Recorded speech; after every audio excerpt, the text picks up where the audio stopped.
Hey, this is Mac B. the Wolf. And this is Action Jackson from the Ugly American Werewolf in London Rock podcast. Do you like Kiss? If you do, you should really listen to Tom and Zeus of Shout It Out Loudcast. They know their stuff, and they're funny as hell. Shout It Out Loudcast. With Tom and Zeus.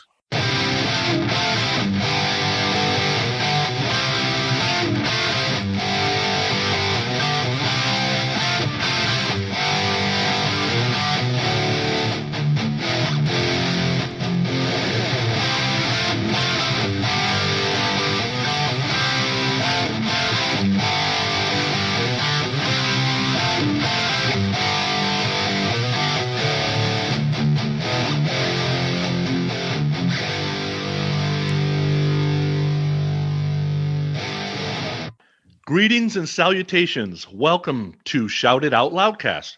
Don't turn your radio dial. You're in the right place because the album review crew is back with episode 31. We're calling this one, Is the Shit I Ate for Breakfast, which was, by the way, French Toast Cinnamon Toast Crunch, gonna really give me cancer? What if I do a shot of gasoline, then afterwards grab a little ass and then take her for a ride just once and kind of push back past the issue? Would that take care of it? Tommy, Zeus, what do you think? I don't know. Do we owe a debt of gratitude to our patrons because this is their pick? Don't yell at me, Sonny, or Zeus if you're not happy with this. We love our patrons. This is the quarterly Patreon pick, Cinderella Night Songs. Woo! Yeah. Zeus, was my back close? I'm back!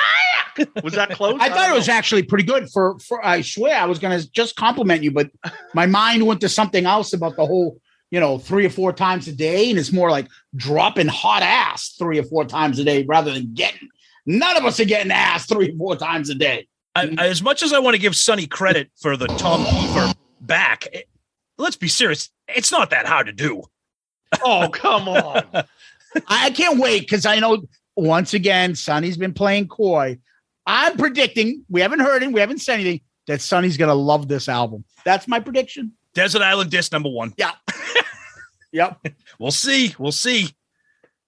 Yeah. Well, anyway, we had a Guns N' Roses episode last month, and Sonny picked it dead last.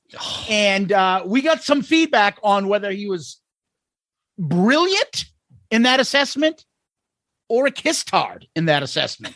I don't know. Let's hear. We did a poll about the songs, right, Tom? We did. Yep. We did a poll. The top 4 songs that made it to the poll were You Could Be Mine, Estranged, Civil War in 14 Years. To no surprise, You Could Be Mine ran away with this at 44%. Estranged at 31. That was a pleasant surprise for me, at least. Civil War at 20. 14 Years comes in at 5%. Idiots. Yikes. They had a lot of write-in votes for a lot of people like Pretty Tied Up. A lot of people saying Civil War is so underrated. It's so overrated, but that's just me.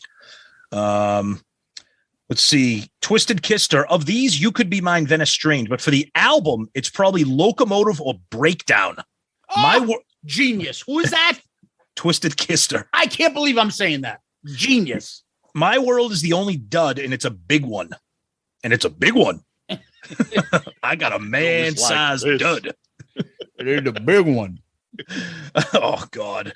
Let's see. Another couple write-ins for Locomotives. Oh, and then we got Ken in Satan's Service with a meme of Fizzy. Yes. Don't forget about fake Izzy. Yeah. There's a lot of comments on Fizzy. James 6 Star said 14 years. Izzy is a great vocalist. He made playing guitar look cool and is one of the reasons I started playing. After he left GNR, I checked out. I preferred Velvet Revolver to Guns N' Roses without Izzy. Okay. What are you comparing that to? Yeah. Spaghetti Incident in fucking Chinese Democracy? I don't think there's much competition there. Velvet Revolver is pretty awesome, especially that first but album. I'm just saying that without him, what else is there? Okay. Checking in is Fat Vince is out of breath. He's got some things to say. The fact that Sonny ranks this awesome album last and he picks Winger, Heat, and Poison is like a band rejecting Dio and instead picking the current version of me. By the way, I'm fat. By the way, I'm fat. What's wrong with the current version of Vince Neil? Jeez. Oh, and our buddy Tony from Restrained, who we forgot to thank for the intro music. Fuck. Yes, that I know. We can't get away, but he's got some comments here. So Who cares? We'll see him on at Creatures Fest. that's right. Oh shit, yeah. He says, I'm only on song 2 so far in this review, but holy shit, does 14 years suck? Oh, fucking jerk. That song is absolutely brutal in every way. I hate to agree with Sonny Pooney so much on this, but I like absolutely nothing about this song. Then he finishes up and says, I hate to say it. Again, I love how people hate agreeing with Sonny. It's like a crime against humanity to agree with Sonny. He goes, I hate to say it, but Sonny Pooney nailed this review. I like about 3.5 songs on this record. The rest is shit. Such an overhyped and overrated band. Slash is MVP. Axl sings like fingernails on a chalkboard. Save that comment for later in this episode. Come on.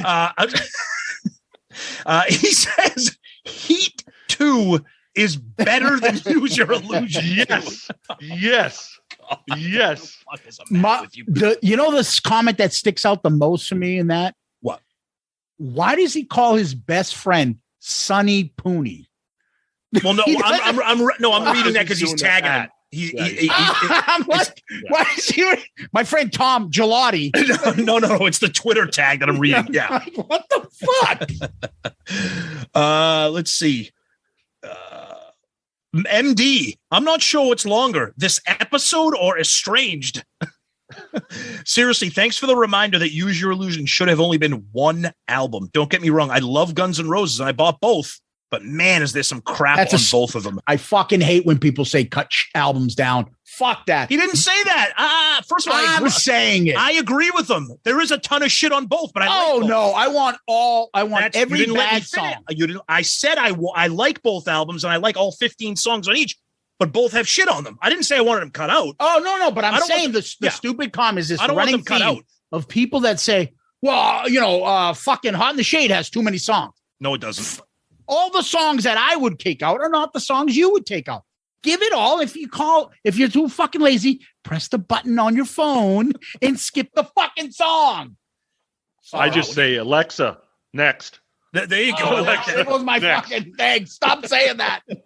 All right, we'll finish up Twitter with our good friend Wes Beach. I think I would have preferred a country album.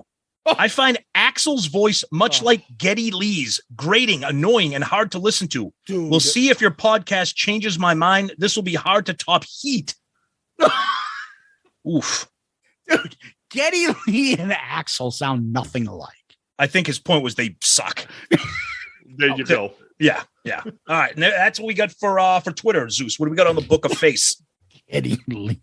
He is not a handsome man. Who, the witch? No. He's got some new photos. He's out and about, Geddy Lee, and he's got the hair back. He shouldn't be. He should not. I love him, but he should not be out. Oh. Yeah, but if Geddy was to, talk to some of the people that are in this band, he would learn how to cover his face with his hair. You can't cover that nose. It's just too much. He looks like one of the witches from fucking Clash of the Titans. Yeah. I mean, I love the guy. You know me, I'm a Rush guy, but God love you, Geddy. You got a face for radio. Yeah. You got a face for podcasts. And a body built for sin. All right. Over on the Book of Face, Kevin Jepson, your buddy, Sonny. Oh boy. Trigger warning here. This is not a Sonny Pooney burner account. Because everything he said is 100% spot on. Whoa. You Could Be Mine is the only great song on here. I love Don't Cry, but this version sucks. Estranged? What the fuck is that disaster? Oh my God. Basically all meh. And I absolutely love Appetite. I don't get it. The banter you guys is hilarious as usual. Great listen. Beep, beep. I tell you, Jepson going to Creatures Fest? Do we know? He is. Yes. He is. Okay. Yep. Tell him to go up to fucking Peter. I'm sure he'll get close to him. Yeah. I don't understand. I tell you, one thing I learned about these ARC episodes, I live in I must be in some kind of bubble because I'm like, there are that many people that really fucking hate Guns N' Roses. Oh, I know. I can't believe, I didn't know that many people either, too. it's like when we started this podcast, I'm like, wait, there are people that don't like Revenge? I don't get that. I don't know. It's weird what you learn. Or but people anyways, go that ahead. like Unmasked. Like me, I love it. All right. Brad Rustoven, who we will see at Creatures Fest as Also, well. that's right. Yep. Great pick, Zeus. Polarizing album. The most spot-on thing Sonny said on the whole episode was, "Is Strange is not November Rain." Exactly. It's not. As Tom said, "Is Strange is light years better than November Rain and is the best song on this album." Yeah, Brad. Regarding Knocking on Heaven's Door, it's a great song, but they weren't able to capture the live vibe in the studio. The live version from the Rich Show in 88 is classic. The best studio version of the song is by the band Heaven from 1985. Fantastic guitar solo as well. By the way, Zeus, you're right. Bob Dylan version plays faintly at the end of Lethal Weapon 2 as Riggs gets shot multiple times. Wow. Okay. Yeah. Is that before he called the cop sugar tits? Mel Gibson. Oh, God. Joe Decker. Yeah, Fusion Tech. Once again, I find myself agreeing with Sonny Pooney. I can't stand Guns N' Roses. Axl did the band no favors, being the total self-absorbed egomaniac that he is. I could live very happily the rest of my life never hearing another Guns song. That's incredible. We love you, Joe, but wow. Yeah. I'm nervous about this episode we're doing now on Cinderella because I tell you, Tom Keifer is not that far removed from Axl Rose, but we'll save that for the album. Mike Murphy, you're right. I'm going to spend the next few hours of my day trolling Fizzy Clark on all social media accounts, like any true guntard would. Guntard. Jesus. That's a good one. Oh, man. Let's go over to Loudcasters, the group. On Loudcasters, the group, somebody, our buddy Jack Pinocchio put a photo up. It says, "That time I met Fizzy." Got a picture of him and Gilby Clark. Oh, Gilby man. Clark. And then Mike Murphy takes it one step further. All-time worst takes in music history. 1954. "Stick to your day job. You're never going to make it as a singer." Radio host Eddie Bond to a young Elvis Presley. 1955. "Rock and roll. It'll be gone by June." Variety magazine, 1955. 1962. "We don't like their sound. The guitar music's on the way out." Dick Rowe of Decca Recording Company on the declining to sign the Beatles. 2022. "Hold my beer." Sonny Pooney immediately before his ranking of Use Your Illusion 2 during the April 2022 ARC episode. That's a well-crafted message right there. I love it. See, but that polarization is so true. I think I've read more praising Sonny so far.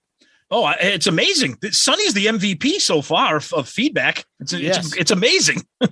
Our buddy Steve Wright says, "Get in the ring, motherfucker." Nice one, Steve. My daughter has been playing. I can hear it when I go to my room. Uh-oh. Get in the ring. Use Your Illusion 2. And she actually said to me, "Dad, I like the Get in the Ring song." I'm like, what? Father of the Year. Father of the Year that she likes Get in the Ring. I don't know. Oh, my God. But I love it because I keep hearing Breakdown every time I go by. All right.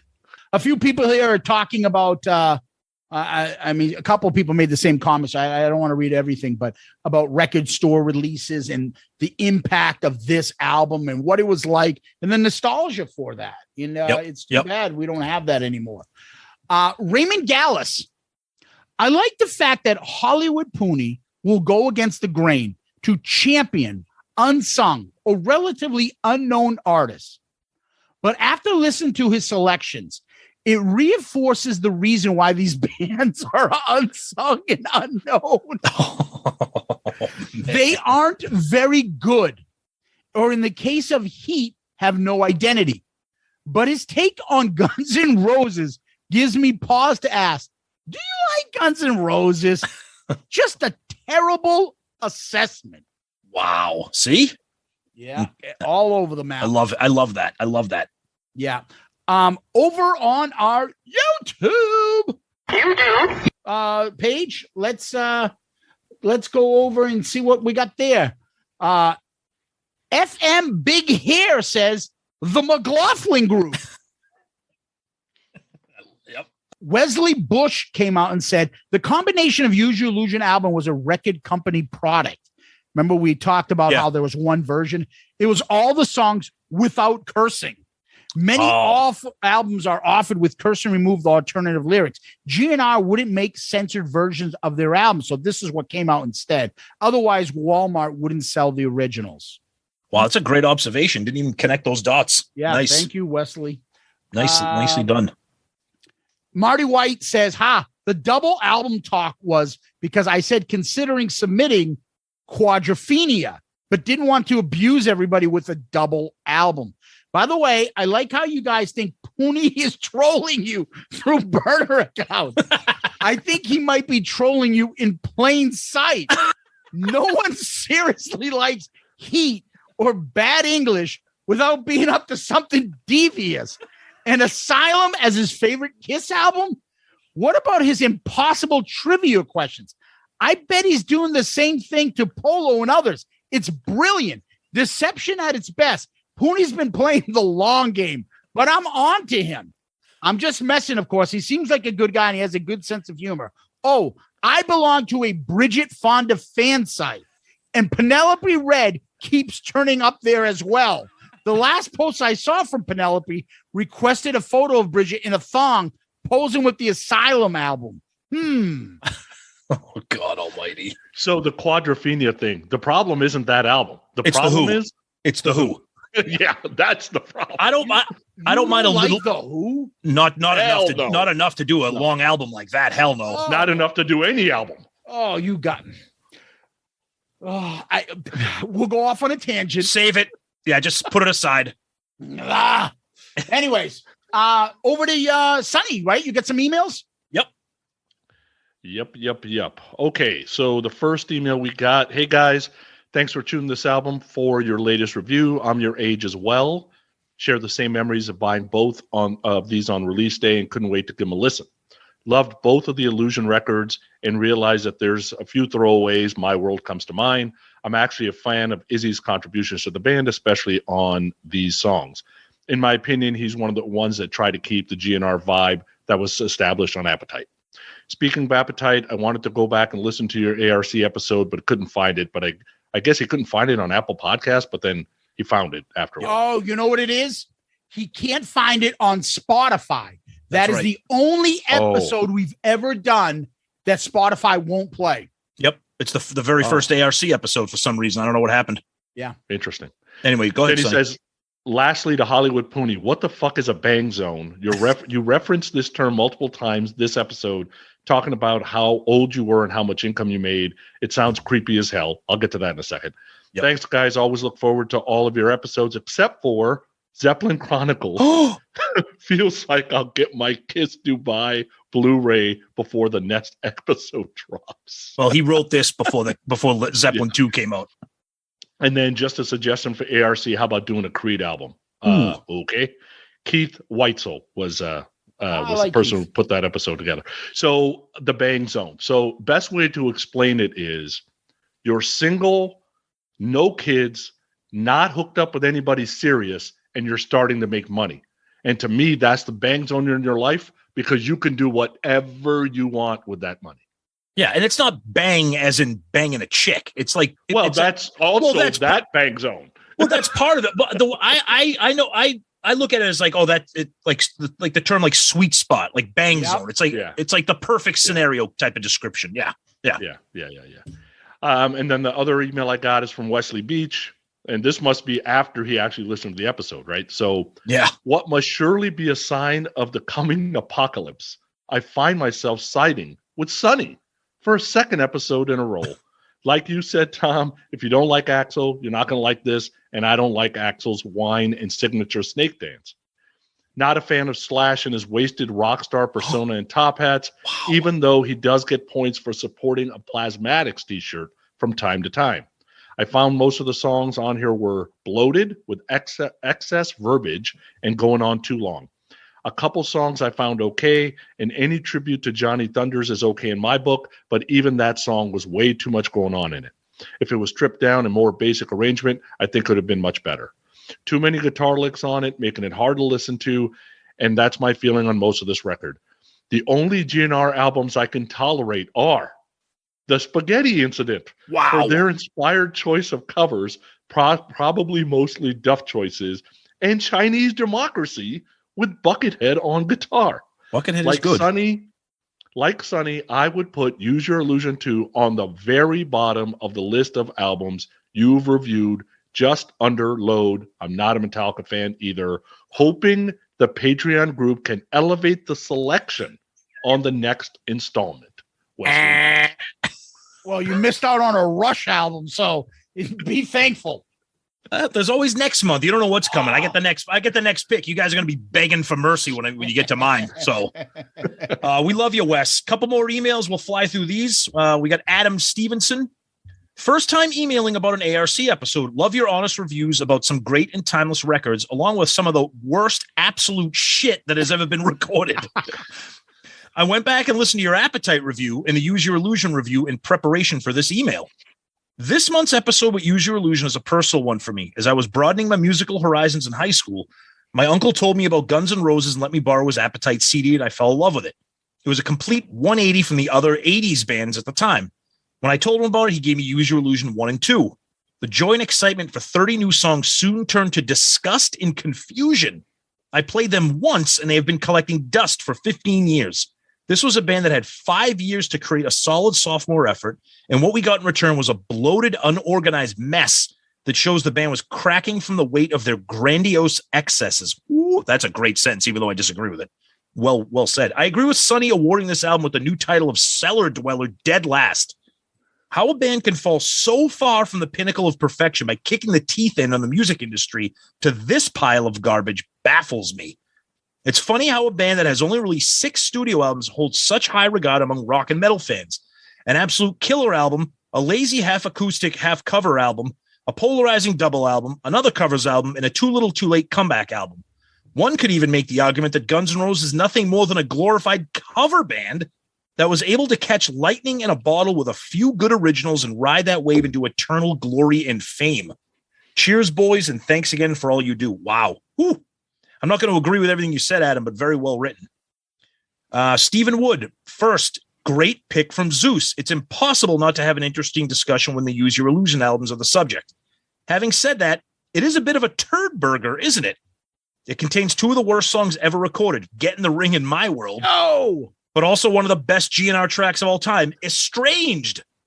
I think Use Your Illusion 1 is much better in every way. When people say they really do like this album, I wonder if they really do. Or just pretend they do. It's kind of like being a Bjork fan. I'm sure she has tons of fans who say they love her music, but they really don't have a clue and are just going along with it. And then he does his detailed rankings, which is awesome. P.S. Your Axl impressions are hilarious. Tom, I am a fan of your Paul Stanley banter impressions. I'd love to hear them more often. And Zeus, I still crack up every time I hear your English Paul Stanley pronunciations. Sonny, I love your hot takes, even if I disagree with them, which is often. Thanks for putting a smile on my face. That is Stephen Wood. And then we got one last email here. Andy Salter. Great episode. Might not agree with all your opinions, but a fun listen. In 91, I was obsessed with GNR. And if you walked into my bedroom, it was a shrine to them. You couldn't see my walls due to posters of Axl and the boys. I remember the day of release so well. I had been waiting for the day for years. So I got up to go to school. Well, pretend to go to school. And headed into my local record store. I was there at the doors open at 9 a.m., ran to the counter with a fresh 20, 2 cassettes, $10 each, and asked the lady in a high teen boy, "You got the new Guns albums?" And the lady said, I didn't know they had an album coming out, but I will bring out the new release box, which arrived this morning. She opened that box, and it was like that scene from Pulp Fiction with the suitcase. I swear the copy was glowing. I paid with my heart racing, went to get on the bus to school and to make up an excuse for being late. As I got off the bus, I had that sinking feeling of, oh, shit. Did I pick up the bag with the cassettes? No, I hadn't. and I watched my brand new copies of Use Your Illusion drive off into the distance. Luckily, I was able to beg my mom to lend me another 20. But yeah, those albums were everything to me back then. I actually think one is better than two, but they're both awesome. Anyway, take care. Andy Salter from the Gold Coast of Australia. That story is giving me like a pit in my stomach thinking of the excitement and just seeing them just drive away on the bus. Yeah. Great email, Andy. Thanks, buddy. Appreciate that. That was awesome. And that's GNR feedback, baby. Wow. Good stuff. Well, we're on to our Patreon pick. We narrowed it down to 4 picks. This tied with another artist. Do we say who it is? No, because no, we don't want not yet. Okay. And so we went to a tiebreaker, I believe, Tom, right? That's right. We had to have a tiebreaker, and then this still beat out that other album, you fucking patrons who I love to death, but give me a break. And they picked this Night Song, Cinderella. Right. So I think we're all pretty familiar with this. Who wants to go first? Sonny, this was your you grabbed this out of the Patreon list for your pick, because what we do, just to explain to people if they're not sure or new, so all of our patrons submit one album, and then the 3 of us each pick one of those albums, and sometimes if an album gets multiple selections, that automatically makes the poll, and then we take those albums and put a poll out to the patrons. So Sonny, out of the group, somebody submitted Cinderella Night Songs, and that was Sonny's pick for the poll. So Sonny, why don't you kick it off with Night Songs? So I graduated high school in 1986, and not that I want to get the release police after me, but this was released somewhere around my graduation time. So whether it was May or June, whatever, I don't know. Okay. I was in the middle of loving hair metal, and think about where hair metal is in the summer of 86. Think Asylum, Theater of Pain, 7800 Fahrenheit, Out of the Cellar, Slippery When Wet, Wasp. I mean, it is right in the center of that. So there was no way the Cinderella wasn't getting a shot to be heard. Plus, I'd already seen Shake Me on MTV. So that immediately kind of hooked me because they did a good job, very similar to Daily Roth, where they did a video that actually meant something instead of, just kind of doing a blah video, which got you interested. And then the Bon Jovi ties did not hurt because I was already a Bon Jovi fan. So I've seen Cinderella live many, many, many times. It's almost in the 20 range. Wow. So like I said, there was no way they weren't going to get a chance in 1986. There's no way. Yeah. Zeus, what about you?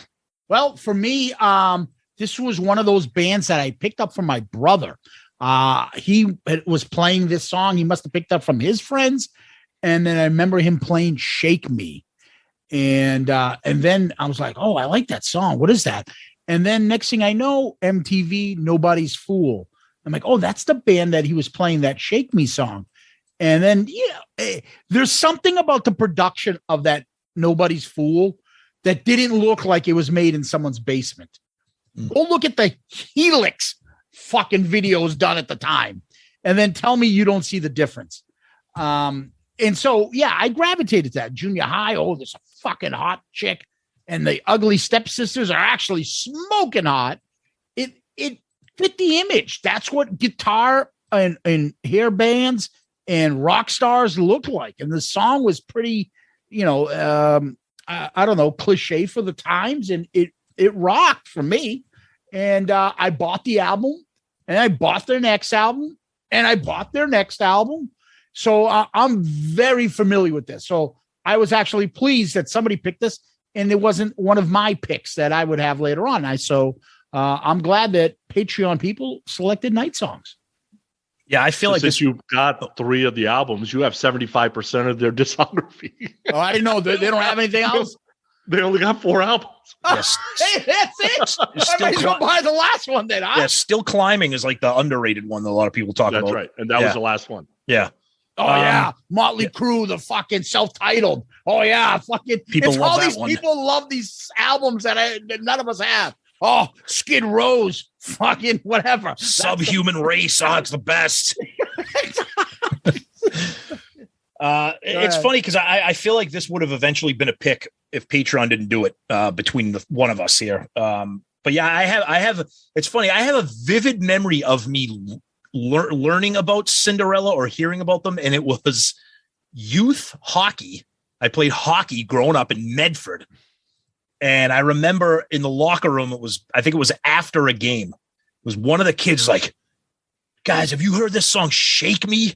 It's fucking song. This song is incredible. And he actually brought like a little cassette player into the locker room and played it. Everyone's like, because it was heavy, like it was hair metal, but at the time it was heavy. And Tom Keifer's vocals, which obviously we'll get into, like aggressive, like it was different. And it was, I don't know, it was something different. It wasn't like the polished, some of that poppy polished stuff at the time in 86. I mean, maybe now looking at it, you're like, yeah, it was, but in 86, it wasn't. Obviously the videos, MTV, I had the album, had the CD. I have the new translucent red vinyl. I'm pissed off it's not purple because the fucking cover's purple. Yeah, it's Cinderella. I mean, to me, the first two albums I love. The third one is okay. This Long Cold Winter. I've seen Cinderella only once, and it wasn't in their heyday. Tom Keifer was there. They sounded great. They played all the hits. Obviously on satellite radio, Hair Nation, they're constantly playing everything from their discography. So, I mean, they deserve to be mentioned among that era of some of the best. And obviously we'll get into a lot more specifics on that. So. All right. Yeah, it didn't hurt them because that first tour, they went out with David Lee Roth first. That's then right. They went out with Bon Jovi. And can you imagine two of the biggest? I was going to say hitting the jackpot for a new band, you know? So, yeah, they weren't going to lose much. That's for sure. That's right. So you got Skid Row, you got Cinderella, two bands, Bon Jovi influence there, huh? And then what does it take? Another great move by them, and we'll get into them as we do the track by track. Having videos with like repeat characters, the stepsisters and the hot chicks, performance videos, like they were perfect for MTV. I mean, 1986 was like the bang zone, I guess we'll say, and they took advantage of it for sure. Let's talk about this album cover. I'm not sure Poison or this album cover is the poster child when people say like hair metal. No doubt it's this one. It's not even close. To me, this almost looks like a parody. Yeah. And I mean that like this looks like a parody if like Saturday Night Live was going to do like a skit or something. The fact that this is a real album cover is incredible. And now I fucking love it.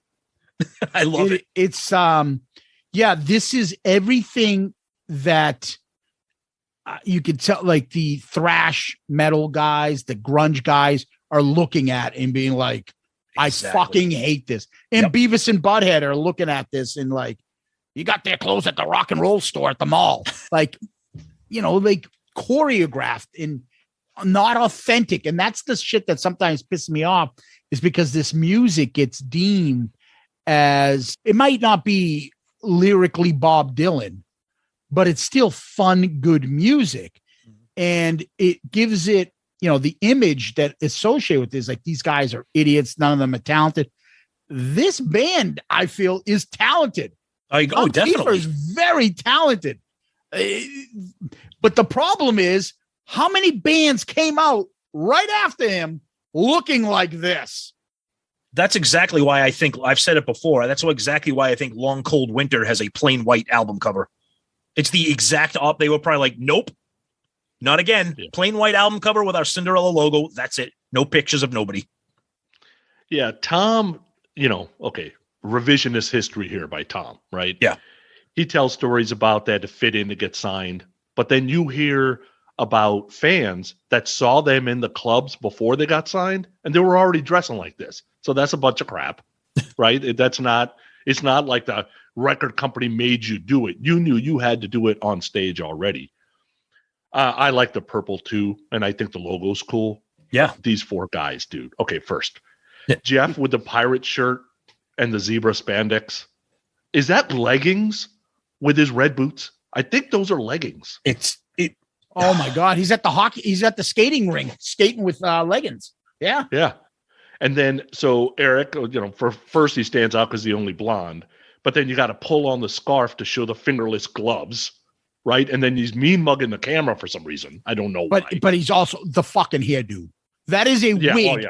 That is the hair metal costume wig that you would get at every Party City. I was just going to say, if you went to Party City and said, I'm looking for 80s hair metal. Oh, yeah. Hey, we got the Tom Keifer over here. No, he just works here now. Tom, can you get the costume of yourself out back? So then you got Keifer hiding his face as much as possible because he needs to. The kissy face lip shit. And then the Shooter McGavin. Shooter. Shooter. Shooter McGavin. Look, that makes the picture. Shooter McGavin. But yeah, I think one of the funniest lips and the fucking poodle hairdo. One of the funniest things about this, though, because when I looked at this picture and when doing the research and stuff, I mean, I'll be honest with you, I learned a couple things about this band I did not know.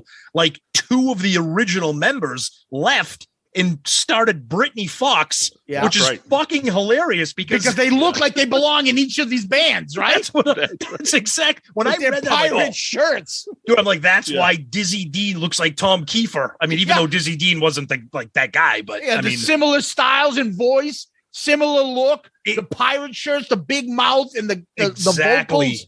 Exactly. It's and amazing. He plays guitar too. Yep, it's amazing. I did not know that fact. I mean, because I'm not a diehard Cinderella fan. I'm like, that makes perfect sense. They are image-wise the exact same. And I know how Sonny feels about Brittany Fox. I like Brittany Fox. I mean, they're good at what they do. They're not Cinderella. Cinderella to me is 10 times the band. What's that Twitter handle again? Dizzy Dean's picket fence teeth. He's probably going to chime in on this album review. I want to hear what he thinks about this. Tom Keifer's fucking lip sweat could be another fucking character of this show. There's a new he's sweating the whole time. Sonny, tell what was the thing you said in our text group about Tom Keifer's lip sweat? So you got to remember, I have seen, like I said, almost 20 times, right? And if you have ever been to SeaWorld and been in the first couple of rows and the whale jumps out and splashes you, that is Tom Keifer, you in the first 2 rows. I suggest wearing a poncho because it is coming all over you. That is so gross. It's like Mike Reno wearing leather pants these days. First of all, it's like, are we going to tag him again? So he can be like, hey, let me listen to these guys talk about my classic album. Oh, he's like a fucking whale in SeaWorld. I told you, that's like when I saw this was probably like 15 years ago. I saw Dawkins and Firehouse together. And that was the fat Don Dawkins era. Dude, he was sweating so bad on stage. It was so bad. Woo! Dude, we haven't even set up yet. What are you doing? Woo! Trying to adjust this mic stand. I can't stop sweating. You're sweating all over the fans. Fucking get a towel. Oh man! But the album cover, and then you got Fred, doing the lean away like I don't know these people.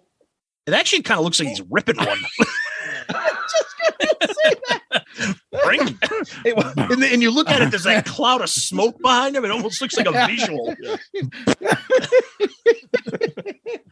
Now I don't know if you noticed, but if you look right to left. Yep. It kind of goes from black to more white in the costumes. Oh, yeah, you're right. Yeah, because by the time you make it all the way to the left, he's got the white shirt with the black and white. Yeah. So I wonder if that's on purpose or that's just lucky. I think you might be giving him way too much credit. Okay. I mean, let's think about this, okay? Look at the outfits. At what point does Fred Coury go, you know what? Does anybody got a piece of fucking clothing or something so I can tie it around one of my legs? Like, what the fuck are they doing? I don't know. Look at the clothes. It's so bad. And you know, one of my biggest problems, not problems, but just kind of laughing about this is, so it's 1986. It's like the peak of hair metal. MTV, the glam look. Obviously, this album, why didn't they call themselves Cinderella with an S? Cinderella. You know what I mean? Like, come on. Oh, that's a good one. Like, what? I feel like it's They've already got to have the picture that totally takes away from their talent. And now they're going to have a band name. Yes. Starts with an S. Cinderella. Never been taken seriously. Have you ever look, guys? Check out these bands, Cinderella, but they spell it with an S, like sin. Oh, they must be crazy looking. What do they look like? Oh, they look like your sisters. Cinderella, spin it one more time. My sister graduated in 1987. This looks like a picture of her and her friends from graduation. Yeah, the girls. That's what I'm saying. Yeah. Right. Yeah. And then the back pictures, Fred looks more Karate Kid on those back pictures. And then you see Tom and his face and why he's got to hide it because, he's not what you will call a handsome man. Fred does look like he's doing a little Cobra Kai shit there. Jeff looks like somebody. He looks like somebody's fucking ripped one. Well, are you kidding me?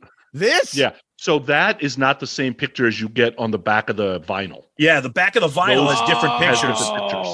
I got so the see CD. if you look at Fred, show us Fred. He looks very much Karate Kid. Move it over the other way. Yeah, see, he's got the Karate Kid going on there. Yeah. Dude, Jeff looks like he went to the Eric Carr school of fucking hairdo. What the fuck? Well, rest in peace. He just passed away not too long ago. Yeah. Yeah. But his hair still looks ridiculous. Sorry. Oh, yeah. Yeah, I mean, it is amazing. I'll give them credit because, I mean, they went on to really have an incredible, I mean, it was a short career, but in terms of a career, I mean, Long Cold Winter put him into the fucking stratosphere. Okay, but if I don't want to start this off in a fucking argument here. No, go ahead. Top 10 bands from this era, I would put Cinderella in there easily. It depends on what your parameters are, but my parameters for hair metal. What's described as hair metal in this era? Yes, Cinderella. Yes. In terms of look, to me, I know Sonny's making a little Sonny who's seen them 82 times in concert hates them. He just wants to disagree, but you tell me 10 bands from that era that are bigger than Cinderella. Well, 9 other. Bigger or better? I bigger, better, really. You got Bon Jovi, you've got them, you got Dokken, you got Rat, you got Motley Crue. Def Leppard. Yeah, I never considered Def Leppard hair metal. Exactly. Because Pyromania isn't. And then Hysteria comes in later, and they're not really glamming up. They just have poofy hair. Poison. Yeah, I said Poison. Okay. Poison and Cinderella, those two go together. Great White's not bigger than Cinderella. No, but in terms of top 10. No. In terms of top 10. Are you talking about bigger or better? I thought we were doing better. Cinderella's better than both. Cinderella's not better than Great White. They're not better than Europe. It's to me, it's an argument. It's a good argument. It's close because I like both of those bands. I do too. It's not even close to Cinderella. No way. No, I'll tell you. Enough Europe, trust me. I'll tell you that. I had the 2 ones that actually did well. That album, I had them both. Sonny, you bring up, and I ain't being superstitious, Sonny. I know those albums. I'm just saying. Cinderella would, in that era, you maybe say LA Guns, but I don't even know if you'd say hair metal LA Guns. But Night Ranger. Night Ranger's not. I never considered Night Ranger hair metal. No way is it hair metal. No way. That was a hard rock band back then with synth. Yeah, but exactly. And then what? Their hair got a little bit puffier at the end, but that's it. Cinderella, I would put them in there. Rat, Motley Crue, Bon Jovi. Cinderella's first 2 albums, Poison. whether or not you like them or not, for what they had and what they did in terms of popularity and video play and stuff, they were huge, fucking huge. Especially Long Cold Winter.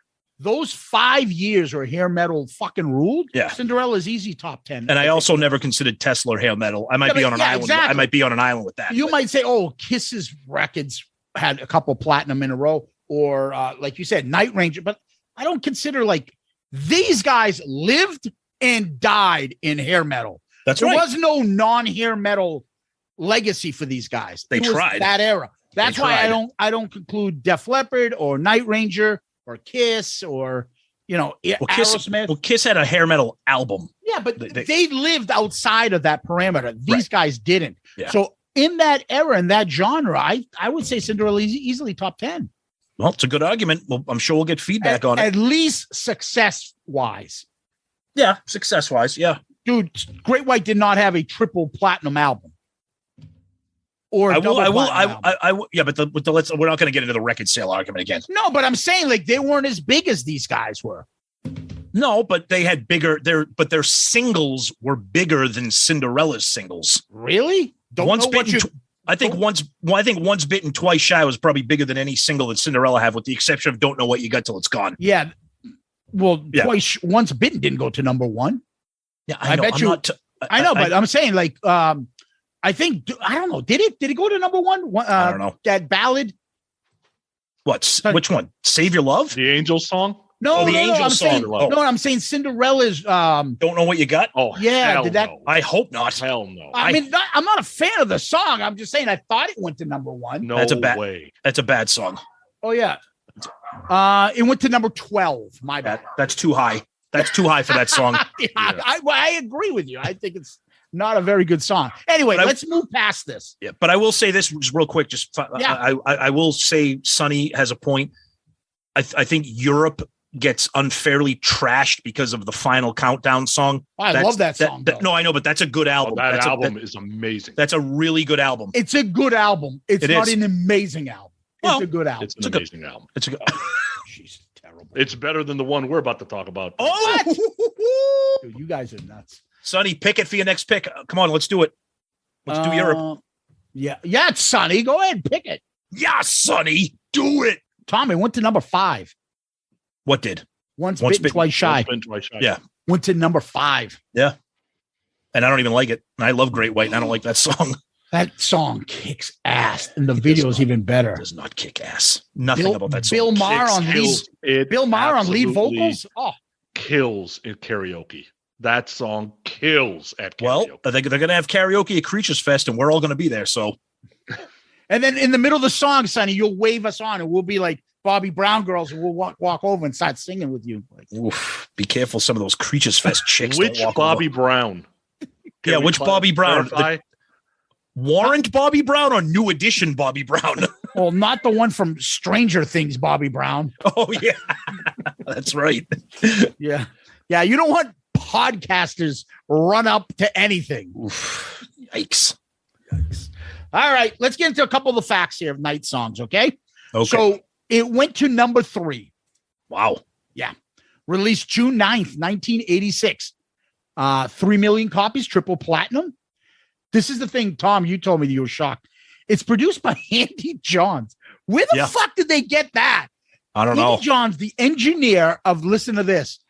You're basically on Zeppelin 2, 3, 4, Physical Graffiti, House of the Holy, The Stones, Exile on Main Street, Sticky Fingers, Footloose and Fancy Free, Rod Stewart, Godsmack, Eric Clapton, and what about Cinderella. this band in Philadelphia called Cinderella that Bon Jovi knows? Yeah, he produced it. And don't forget, Gene Simmons from Kiss tried to sign Cinderella to a label. Tom Keifer talked about that about 10 years ago in an interview. So that's in the 80s when Gene was trying to hook up all these bands.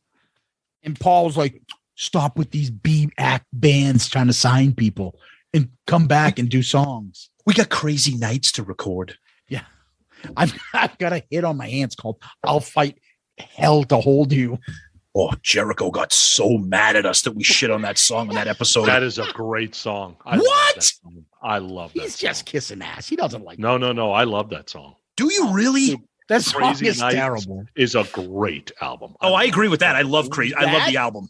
Yes. The album is awesome. Yes. It's very Bruce is the killer on that. Yes. Anyways, if you want to listen to our Crazy Nights review, we just did that. So you can check that out on Shout It Out Loudcast. Anyway, I don't have many other facts on this, believe it or not. Does anybody else want to add anything? The only other thing, this whole thing with Fred Coury wasn't a band member, right? And we'll get into that a little bit. But just for context, do you remember the band Arcade?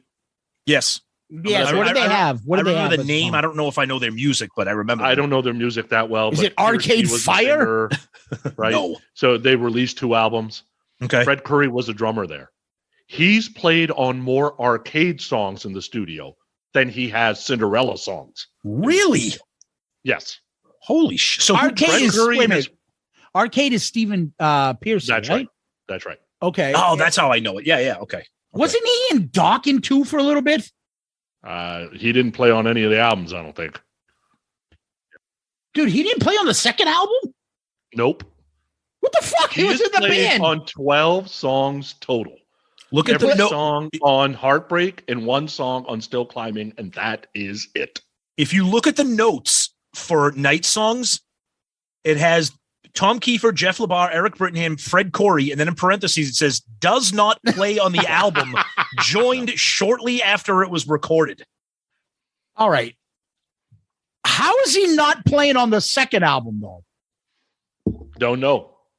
Is that like Bon Jovi's bassist that was in all the videos, but never really played on any of the songs for the first 5 albums? Yeah, I don't know. Jody Cortez played all the drums on this album. He used to be Jody Cortez used to play drums for Boz Scaggs. Yep. That's incredible. It's the same. And that's after they fired the original drummer. They had a guy named Jim Dresnick. Yep. And he couldn't get the timing right. So they're like, you fucking fired. Like, you can't even record drums. Beat it, bitch. I'm like, all right, he joins the band after, but he's in all the videos and Night Songs takes off. Yeah. What are they doing? He's like, all right, let's ready to record our second album. Yeah, why don't you go outside and get us some coffee? Like, I don't That's understand that. He can't play? I don't know. Wow. It's hilarious. You're right. He's on the album cover, front and back. He's on the videos. Be like, hey, Fred, great job. Yeah, I didn't do shit on this album, but I'll take the credit. Dude, that's fucked up. When it comes down to it, though, these Cinderella albums, Tom made all the money. Tom writes everything. They're like, right? You're right. So that's a these great other point. 3 guys couldn't get arrested. No, afterwards. you're right. They're like Tom. That's why when I saw Cinderella, it was Tom Keifer and a bunch of guys, and it didn't matter because this is like the Tom Keifer solo project. Yeah. It's his big. But He writes all the songs. It's Bon Jovi. That's what John did when he came up. He's like, I don't know, just throw these people together. I write the songs. I'm the singer. I'm the front man, and just get me some people. He just so happened he actually got a couple talented people in this band, and it worked out. I don't know. I would assume these guys could play. Yeah, you have to assume they can play, and obviously they can play because they do, but that doesn't mean they can write music. And it's possible that Tom wasn't going to let anybody write music. Tom's a high school dropout, dude. Yeah, He's I know making from all his this songs. money. He didn't graduate at high school. Yeah. Yeah, you can tell from his songs. He talks about it. True. Yeah. Well, ready to get to the tracks? Let's do it. Night Songs. La campaña de Hell's Bells, più rápida en el riff en Kia me gusta. Lo primero que llama la extensión. See, you were speaking French the other day, so I had to do a Spanish. I didn't know if somebody hit the ESPN Deportes button on the friggin' recording here. What the? I'm just fucking with you guys. All right, so you kind of get that Black Sabbath feel, Hell's Bells, AC/DC feel right out of the gate. I like that they were quick to get to the riff. That snare, like for some reason, the snare like pierces through the mix at the beginning of the song. The song's a little sludgy. I'm not sure I would open the album with this, to be honest. And immediately, the song does not match the 4 guys that are on the album cover, right? You would think that you got the wrong cassette in the little case that it came in. And then the first thing that hits you is Tom Keifer's singing style. Like, it's whiskey drenched, kind of like a Brian Johnson. It complements the crunchy guitars, though. But you absolutely need the lyrics because he's a yelper, right? So that whole thing when he says, I need a shot of gasoline. Okay, I knew that. I'm hitting 116. I did not know he ever said he was hitting 160. I didn't know that. Then he says, I get so hot, I see steam. I thought he said, I get so high at 16. Like, you can't tell what he's saying. What is 116? See, I think I think he's talking about driving. Yeah. Okay, so he drove 106. That's a very specific speed.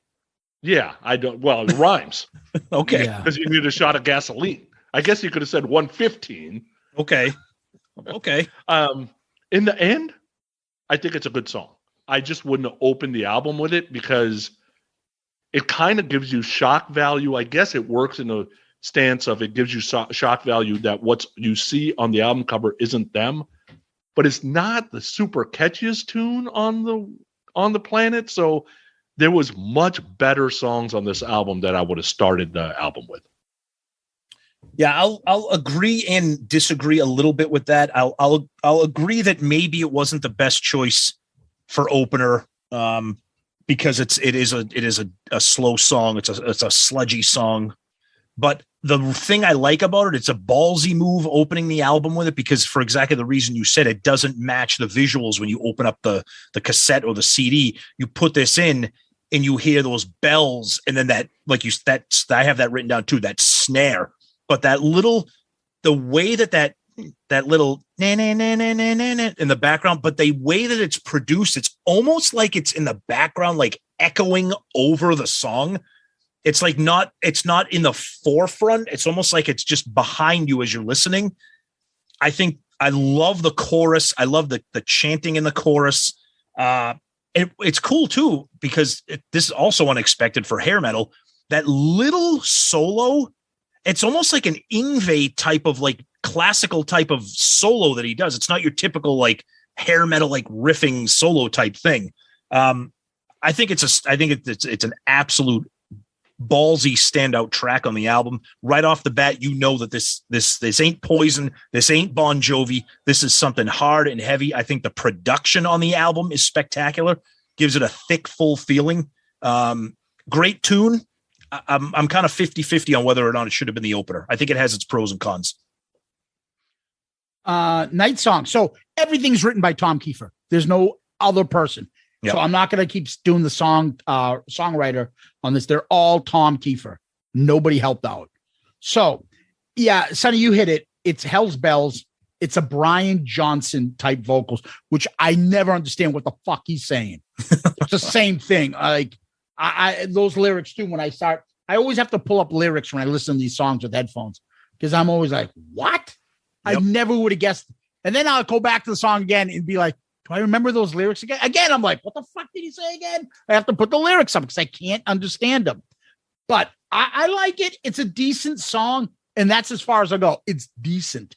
But I actually think if I look at these songs, it's perfect to open up because it's building. Yeah. It's building it up. Like, get ready. Our show's going to start coming and you'll see what you're going to get. And we're building this thing up. And it works because everything else is pretty in your face, rock and roll hard. I can't see him starting with them. I can see this is the build up. It's almost like an intro to Night Songs, the album. And I like too that the title track is the name of the album. I'm sorry, that the opening track is the name of the album. I think that's kind of cool too. First song, Night Songs. Here we go. Let's go. Yeah. All right. Let's go to number 2.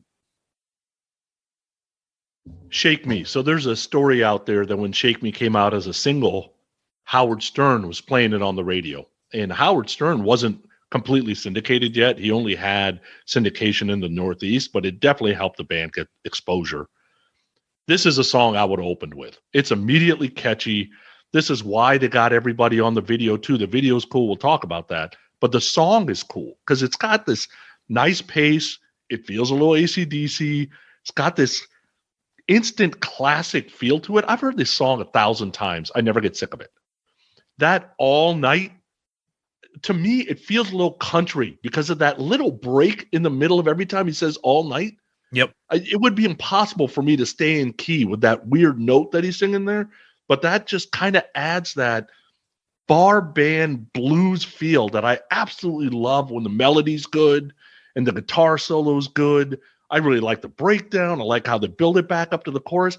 And honestly, Andy fucking faded the song out too fast because the best screams are at the end of the song. It's like, Andy, what the fuck are you doing? Just wait like 30 seconds and it would have been that much better. But great song. I would take 100 of these for Cinderella. Yeah, I mean, I'm going to agree with pretty much everything there. I mean, especially when you're talking 80s hair metal, nothing gets me more than a gang chorus. When you have something that people can fist pump and chant at a concert or at like Shake Me, in the breakdown, I fucking love the little.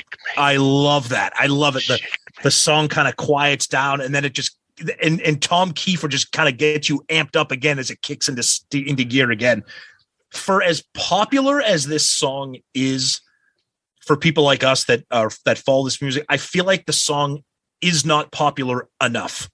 I think it's that good of a song. It should be bigger. It should be. When you're talking about those hair metal anthems, those songs, I feel like this really needs to be there because I think it's just one of the great standouts. Shake Me. It's their first single, and You Shook Me All Night Long. Except I'm not sick of this song yet. That's a great point. That's how I look at it. Yeah. It's got a great beat, and the breakdown after the solo, and you guys mentioned it, the drums, and then the whispering. How's that go? Shake me, shake me, cider, shake me. For the era, I'm shocked that the song wasn't bigger. For the era. Yep. Let's get to the video. So this is the first in the series of videos with Cinderella and the Ugly Stepsisters and the Cinderella girl. Tom Keifer comes out of the wall, this girl on her bed, right? Cinderella's sweeping. And that's like that was the cliche back then, because wasn't that what Vince Neil did out of the mirror in Smoking in the Boys yeah. Room? That's right. Yeah. Yeah. Yep. The sisters are hotter than Cinderella. I'm sorry. They just are. Oh, yeah. Right? Of course. They're fucking smoking. And then you get, the legendary Cinderella leg kicks from Jeff LaBar. You got the spinning guitar twirls. You got all the drum move, the Joey Casada drum moves by Fred Coury in the video. When you're spinning the drumstick while looking at the camera, ooh, shake me. And then again, so I asked Sonny about this because I'm not that familiar. I'm like, why the fuck are all these videos Tom Keifer picks up the guitar and does a solo? Because I'm thinking Cinderella's a 4-piece band of friends. And like if I'm Jeff LaBar, the lead guitarist, I'm like, why am I doing all these leads and fills? And then the guitar solo comes in, you just jump in and like, ooh, listen to my solo. Apparently, he does most of the solos, right? Yeah, he is probably more of the lead guitar player than Jeff was. And it was important to him, like a la this video, that everybody knows it. There was going to be no question that I'm the one who played the guitar solo. It's a little bit of the Michael Sweet syndrome and Stryper too. Michael Sweet does half the solos, but because he's the singer, he never gets credit for being a great guitar player. And Keifer did not want that issue at all. Interesting. Okay. That's I never knew that either. Yeah, that's like your buddy in Smashing Pumpkins. Supposedly he does everything. Oh yeah. And he's a fucking like you don't do this, I do this. He does all the solos, he does the bass work, he does everything. Yeah. And then comes out and it's like, oh yeah. And then you're a great guitar player. You're the rhythm guitar player. I'm the lead singer. I'm playing the lead guitar. Yeah. Sounds like that's what Tom Keifer's doing. Yeah. And then at one point, there was a snapshot. And I figured it out because I didn't remember the videos. So I saw him later.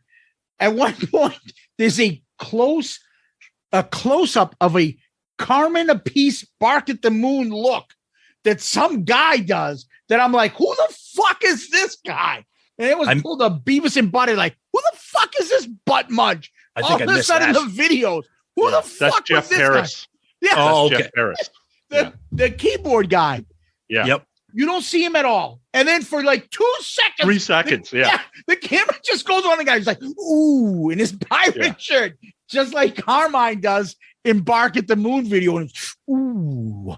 That's another good point, though, real quick, is this album has keyboards in it, but they're used so, for lack of a better word, it's done correctly.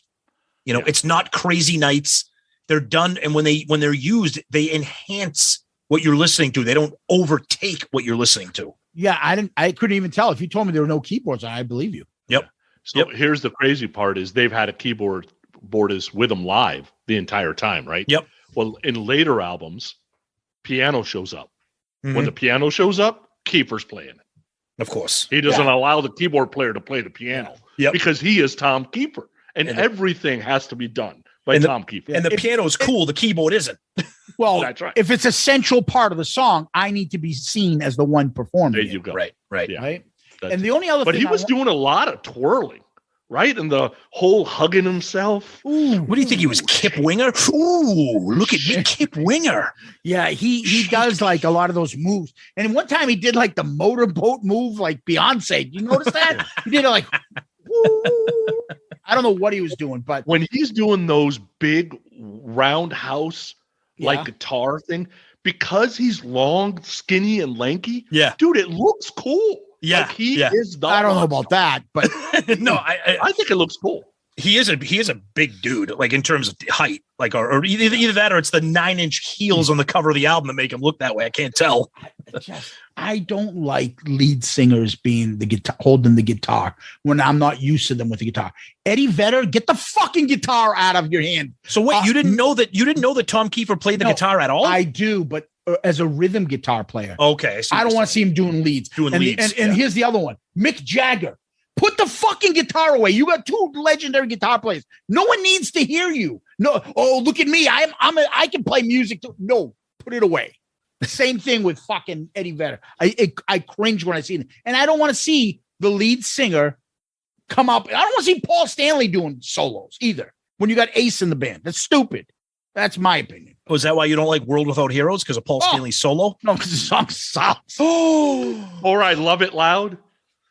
But is that a solo? And that's when they really didn't have a band. They really didn't have a guitar player. I shouldn't say band, but they really didn't have a guitar player in the band. So that makes sense. The only one thing I wanted to bring up. Go ahead. This is, if you remember your childhood, the makeup on those two twins with that shade of pink. Do you remember Playboy and Penthouse? Like flaps would look like that shit. Oh, Jesus Christ. They would have make that pinkish hue. There's a hue. There's a hue. There was a pinkish hue in all those. And I remember the age and I remember the video because that makeup and that lipstick. So what do you think they would do? They would try to make the lips look like the lips?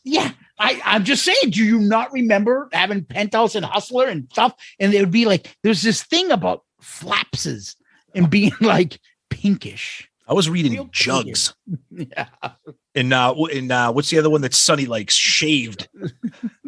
Barely Legal. That was a good one too. Remember that one? You don't remember the pinkish lips? Sonny's laughing at Jugs. Wasn't that on fucking Married with Children that he would read that? Al Bundy? That was like the funniest thing because Playboy, Penthouse, they're like nice like terms. I'm reading Jugs. Fat tits. Here it comes. Anal. What's this magazine about? Anal. Anyways. Yeah. Oh, and also Shake Me went to number 41 on mainstream rock. It was their first single, but it didn't even fucking do anything. Didn't do anything, yeah. If they showed some of that pinkish hue chicks, it would have went higher. So Cinderella, supposedly, now according to the band members, according to the people that were at the video shoot, it's Jodie Warble, and she's also been an actress named Jodie Russell. Okay, the Cinderella character. Yes.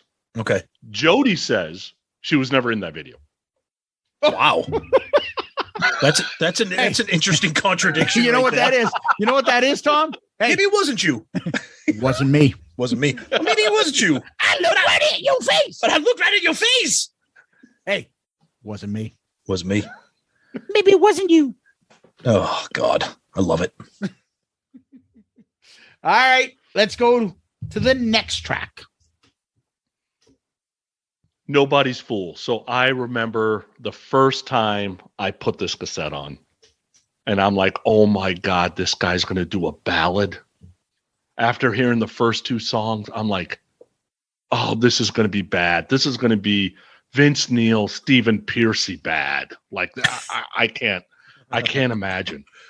And I will tell you, Tom is riding the line, but it actually works for me. The pain, because there's like a pain in the vocal. Like if it was a love song, I don't think he can sell it. But because it's more of a fuck off song, right?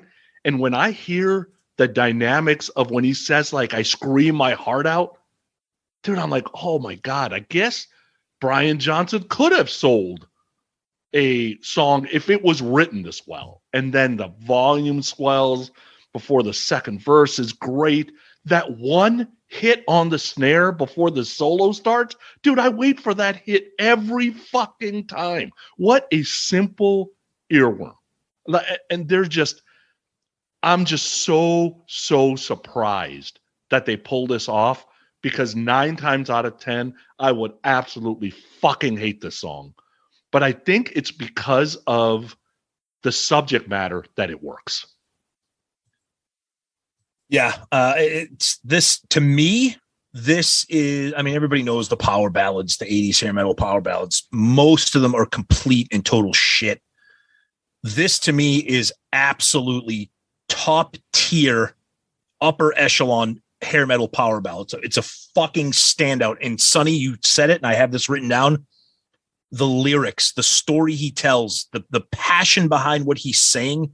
It's about passion. But love. It's about love.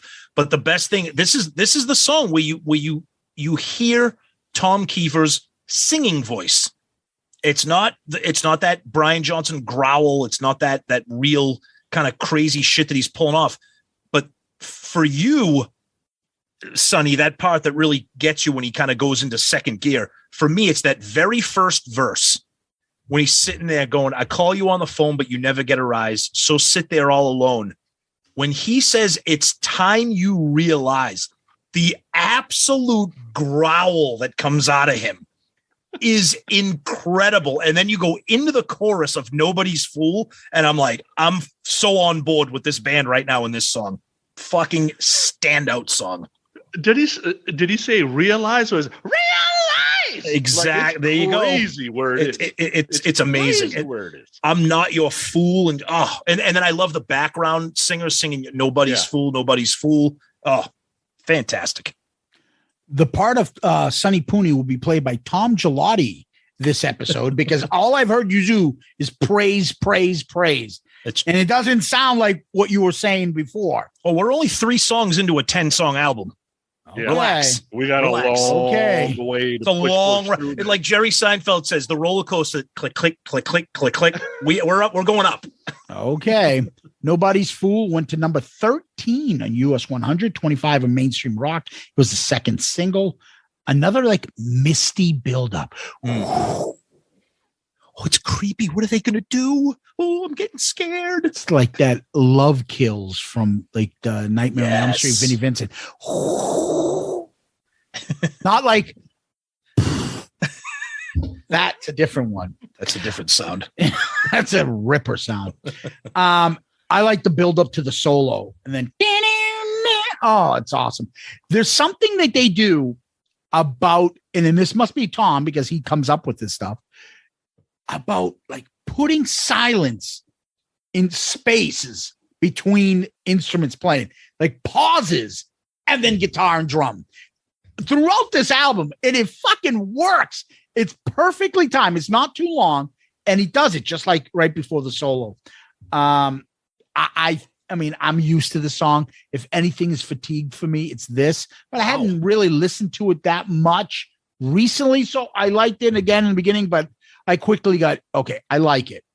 And the lyrics work, he counts the falling tears that fall from his eyes. That's right. Out of his eyes. Out of his eyes. And anytime someone says like an imaginary 1,000 years, it reminds you of that whole Michael Jackson Thriller of 1,000 years, like that imagery and that the way you make it sound like, oh, it's forever, it's an eternity. So you feel it. He makes it work. I don't know. I think he can make it work. And I don't know what the fuck you're talking about. Vince Neil ballads suck, but Home Sweet Home is probably the greatest fucking ballad in the hair metal era. I love Home Sweet Home. Oh my God. I love Home Sweet Home. I don't like Vince Neil's voice on a lot of his Home stuff. Sweet Home is fucking epic. Brilliant song. Yep. Oh my God. Terrible. Ugh. Anyways, let's go to the video. Anybody? All right. So obviously the twins are walking back to the car because they never got It's not the same twins, is it? I think it's the same twins, but it's not the same chick. It's not the same Cinderella. Yeah, I think it's the same twins. No, the chick gets uglier. The Cinderella chick gets uglier. Yeah. But it's the same twins. It's the same twins. Yeah, it is. I think. Yeah. Well, Cinderella now looks like fucking McFly's mom. What's her name? That actress from there. Leah Thompson. Yeah. Yeah. Nice outfit, Cinderella, walking around like that. Fucking Jesus. Keifer, all right. He's kind of playing part rocker, part Dio. Oh, yeah. Part overly dramatic vocal. Right? I guess he's kind of serenading this chick, and then she feels like she's got to run away or whatever. The part that's really distracting in this video is Eric swaying. The video, like I had to stop watching the video. It's seeing Eric swaying is very, very bad. Unsettling. Very unsettling. I thought it was the Kiss concert confetti that was floating around throughout the whole video. And it was interesting. Keifer said in an interview, they didn't tell us it was going to look like Mars with newspaper flying around. Nice. Okay. I do like the fact that I like the fact the video is kind of a continuation of the first one, with the that to me, that's like brilliant video marketing. It's like, the stories, and there's obviously one more video. Poison? You mean like Poison they do with their videos? Exactly. Yep. Yeah, but this is more because technically Cinderella is going home because it's about to strike midnight. That's why she was looking at the clock. Yep. And then she comes back as her ugly self. And Tom's interested anyway. Comes back as her ugly self. Hey, we need an ugly chick to play this role. She comes back as a podcaster. And she's wearing like some grandma nightie. Like, I don't understand that. What the fuck is that? Look like the lady from the Titanic's outfit, the grandma lady that she's running in the streets with. The fuck? She can't put something nicer on? Edith Bunker trying to get all dirty. Whoa, Archie, stick it in my ass. Oh, Tom Keifer. Oh, boy. Oh, Jesus, Edith. You're banging the Cinderella guys. Oh. That's all it takes. Yeah, that's all. Why is Edith Bunker getting tag teamed by Cinderella? There we go. What did you think of Edith Bunker? I have no idea where that came from. Sometimes I get alarmed the way my brain works. We're talking about Cinderella and hot chicks, and Edith Bunker pops into my head. Why? Ooh, Tom, you're getting frisky. I'm gonna wipe off that lip sweat.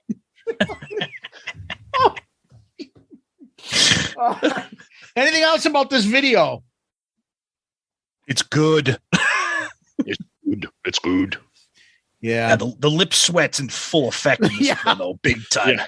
And then that part comes in and they both swinging the guitars around their necks. They like, that's the first time, and I'm sure other people were doing it, but from videos and me as a hair metal like teenager at the time, that's the first time I saw that. I thought it was like that's the first time I saw it.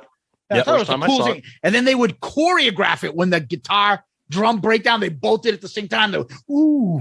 I want to see the outtakes from that video. I'll be like, I think Tony was trying to do that shit in the bedroom. I think he had his guitar making holes fucking everywhere, and then he forgot he had to have like locking guitar strap nuts, otherwise that shit flies off. And then I think he was practicing that shit. I was gonna say, and then Stevie Vai took that to the fucking up-team thing in Yankee Rose. Oh yeah. Oh shit. Jesus. Yep. All right. Nothing for nothing. Let's go to the next one. Okay, so we got a few guests here. So we got Jon Bon Jovi on background vocals. We got this guy, Barry Benedetta, on lead guitar. And If you don't know who Barry is, he was in a band called Wasted with Pete Way from UFO. Yeah, Barry actually died earlier this year because of COVID, by the way. Oh shit! Wow. Yeah. That's like the third. That's like the third person from them to get it. Because wasn't Gary Corbett part of them too? Yeah, it was. He was. So that's like the third person in the last couple of years. Yep. Jesus. Yeah. Upbeat song after a perfect ballad, right? So that works for me. The riffing of the guitar is absolutely amazing. The accents of the music are perfectly timed with the melody. That little riff between the second and third line of the verses, wait for it every time. It's just like that snare before the solo in Nobody's Fool. And the chorus totally catches me because it's a very Paul Stanley type chorus, right? That call answer type, which we find in a couple of songs that are coming up too. And then, dude, I love that lyric. When you see your face in the mirror, does it look like the end is getting near? Like that. Yeah. For a guy who dropped out of high school, that works. I mean, it works. Yep. So it's to me, it's a great song. Yeah, I love the riff. Awesome riff. Really cool bridge. Like you said, the chorus is really cool. I like it too because it's a little bit of a, so far you're on the fourth track and you've kind of gotten a nice sample of what the band can do and what Tom Keifer can do vocally. We talk about track listing and track order a lot. And to me personally, it matters. I mean, you started off with Night Songs and you went right into the Crowd Pleaser with Shake Me, pulled back with a supremely awesome power ballad. Now you got this kind of a mid-tempo, kind of a dirty riff with an interesting kind of different kind of chorus. Yeah, I like it. I mean, so far they're I mean, those first three songs to me, I'm putting way up here. Nothing for Nothing is good, but it's a little bit kind of a couple steps down from that first little trio of songs, but it's a good one. The riff is great. So I'm going to come on this on Sonny's side. I fucking love this song. I've always loved this song. There's a few songs that I basically, for me, I will call it a trifecta of underrated, very similar, fucking hooky, awesome choruses. Okay. And there's three of them. And this is the first one. The riff is awesome, but the I can't even explain it. The pre-chorus is so fucking great and catchy. Now, you're talking words and then boom, chorus. You know what I mean? That pause again, that little earworm, boom, nothing for nothing. The chorus is fucking awesome. And then they go into the second verse, boom, silence, and then the lyrics pick up again.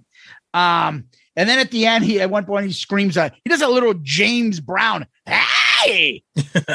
The solo is decent. And then and I'm starting to pick up on it, a second solo, which leads me to think like the style's a little different. Are they doing like an Iron Maiden, you take half the solo, I'll take the second half? It's a 33-66 because Kiefer's got to win. But what about the other 1%?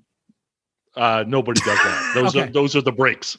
But it seems like does Jeff do all? I mean, because if they're playing live, I'm assuming Jeff would be doing all those guitar fills and lead playing until the solo. 50-50. Because it always seems like he's playing rhythm in any videos or anything like I see. I mean, Tom is, and then Jeff does that, and then when it comes to solo, get the fuck out of the way. I'll pick up the guitar and do the solo. Anyway. The solo, like I was saying, is decent. And then back into the chorus. Love it. And it's a nice little outro on this song too. This song is very, very catchy. Last song, track on side one. Once Around the Ride. All right. So this one's going to come with a story. Okay. Because they opened with this song in 2011 when we saw him at the Silver Legacy in Reno. So me and Tone and his ex-wife are at the show, and we notice there's a lot of bikers. It's like mid-September, late September. It's like, why are there so many bikers at Silver Legacy? Well, I guess there was a shooting/gang war earlier that day between like the Hells Angels and Mongols. Okay. And nice. I guess all these guys were in town because of the Warrant Cinderella show and Hot August Nights kind of ending, and these guys were in town, right? So show starts. Warren opens. Well, we start hearing rumors. Tom Keifer's sick. Oh, no. And we're like, fuck. If Cinderella does not get on stage, this shit is going to get ugly quick, right? Because you just got bikers pounding beers for the last 5 hours waiting for this show. Yep. They came on stage late. Tom was not okay. Like, he was sick. Dude, new respect for the guy that day, because he was sweating out all his sickness that day. I ain't ever seen him sweat like that before. That was a new level that was fourth row sweat, not just second row sweat. That was fourth row. Luckily, we were like in the 10th row, so we didn't really get that. But great show. But yeah, I thought we were going to get killed that day. The song, the guitar tone, melody feels like Shout at the Devil to me. Vince would never pull off the song, but it's got that kind of that crunch. And then when you get to the riffing, though, it feels a little more Priest. And when it gets to the guitar solo, it feels a little more Priest. This is when you kind of start realizing, if this is your first, and it was my first time listening to Cinderella, it's like, is Keifer going to be able to do this shit live? Like, he is crazy with the voice. Like, how long will he be able to do this the rest of his life? Now, he's proven out to be, he's done fine with it. All that being said, the chorus is kind of meh. And I don't know if you noticed, but this is a 5th song in a row that faded out. There's been no hard stops in any of the songs yet, which is fine. I guess that's an Andy Johns thing. But the chorus on this is, I wish it was better. Yeah, I'll start off just by echoing that. The chorus, that's what I had. Yeah, there's no real chorus except him screaming the title, Once Around the Ride. Yeah. But that being said, I love the groove of this song, because I love that main riff. But then when Tom sings the verses, there's another riff, and then at the end of each line, then it goes back into that main riff. And I love that kind of exchange. It kind of keeps the song interesting. Yeah, no real chorus, but I think that's, to me, the thing that kills this song from being like an absolute like 5-star, because other than the issue with the chorus, I think this song rips. The way that riff goes back and forth between kind of being like a little extra thing after each verse. I think I really like that. I think that's kind of interesting. But yeah, Once Around the Ride. Give me a better chorus, and I'll love the whole song. All right, Once Around the Ride. I think this is AC/DC again. Fast Cinderella, I would call this. There's another one coming up like that. And this reminds me of Flick of the Switch by AC/DC. I don't know if you know the song. That riff that AC did. Dun, dun, dun, dun, dun, dun, dun, dun, dun, dun. Same thing, except this is actually a little quicker, not as bluesy. Brian Johnson vocals, dual guitars. The guitar fills on this are pretty good. The solo is pretty good, and so is the outro. So it's a good, decent song. Other than that, I don't have a problem with the him screaming the title. It is what it is. It's not Psycho Circus. That's all that matters. So it's pretty much the same thing. It's just screaming the song title. Yeah, but the way he sings it's a lot better. It's more, I don't know, it's better sounding for me than on that. But let's go to the side 2, track 1. Hell on Wheels. So, we were kind of talking earlier about, is Tesla hair metal? Is GNR hair metal? Is Night Ranger hair metal? I'm telling you, if this band was named Damien and the cover was like solid blue, they wouldn't be hair metal, and the songs would still fit the name and the album cover, right? Because this song is like somewhere between Aerosmith and AC/DC.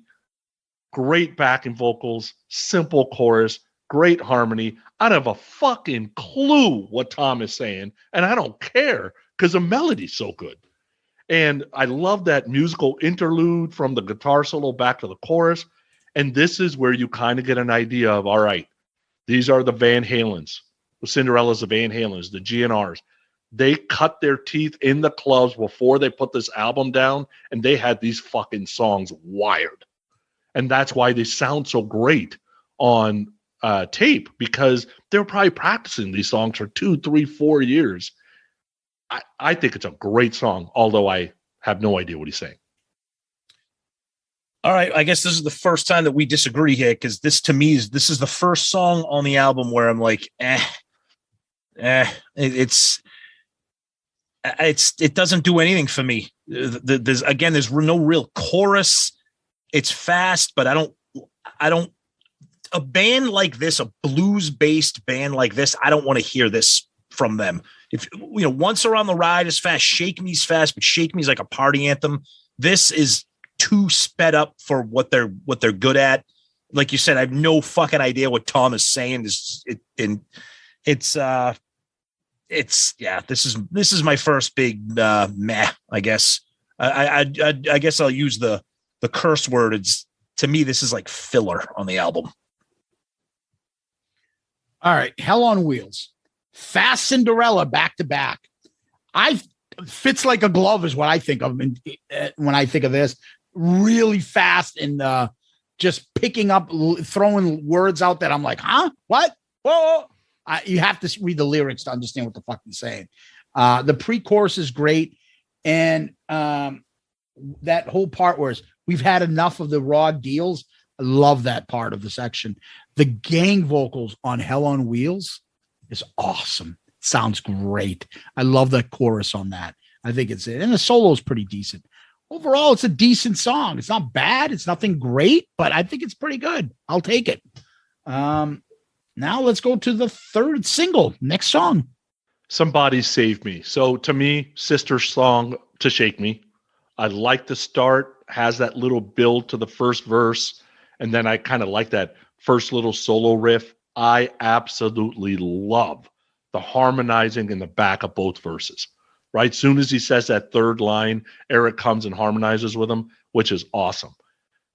The lyrics are interesting because I'm not sure I'd love hearing about, like, my wife wants my life insurance. Okay, I got that.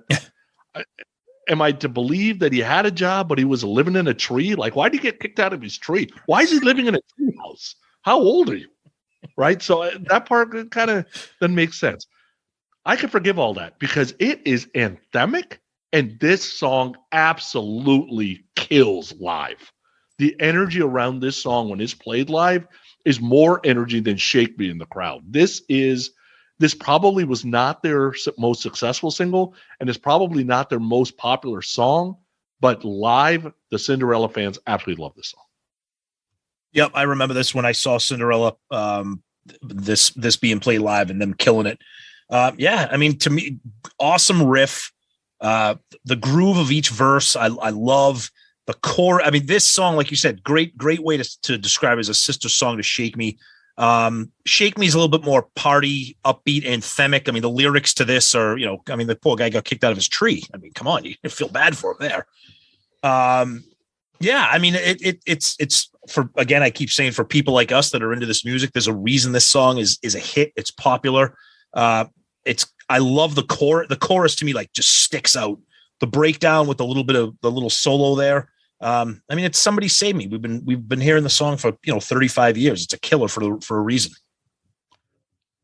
So this is the third single. It made it to number 66 in the Hot 100, 37 for mainstream rock. And we'll get to the video part, which is kind of the big deal from this song, at least for me, nostalgia wise. For at the time when this song came out, over time, other songs have overcome this, but I loved this song, especially the opening guitar riff. You got, and it looks like Tom playing the guitar and then Jeff coming in with the lead fills over it. Oh, I love it. And then that double up, the vocals on Put Your Money in a Big House, and then back to Tom alone. And she'll collect your life insurance. I think Eric is helping him out on that. And then she goes back to it on the second verse. We're running in a circle.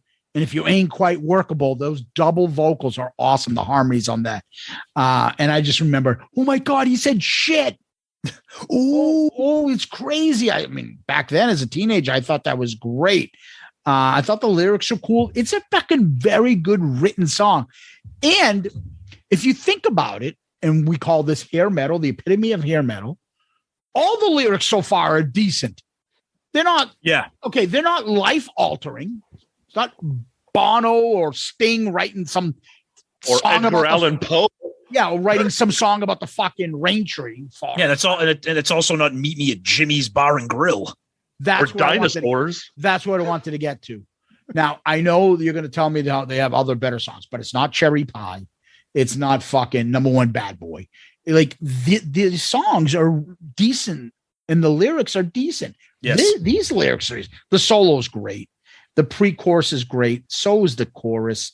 I think it's a great song and it still holds up well, you know? Yep. So let's get to the video, the third video of theirs, along with their segment. So go ahead, Sonny. You want to lead us off? All right. So I like the video, but I got one major issue with the video. All right. So the part that I like, you know, it's cool that it's in a recording studio. I like it that kind of goes to, all right, do it again. And they're trying to probably get a live feel. So they kind of go to a live clip. And then when the song ends, it comes back. And of course, you got John and Richie at the end, and the Polka Dot Twins are like passing up the guys to get to John and Richie. All that's great. Here's my problem. The first thing the video says is 1985 somewhere in Philadelphia. There's 90 fucking people at this shoot.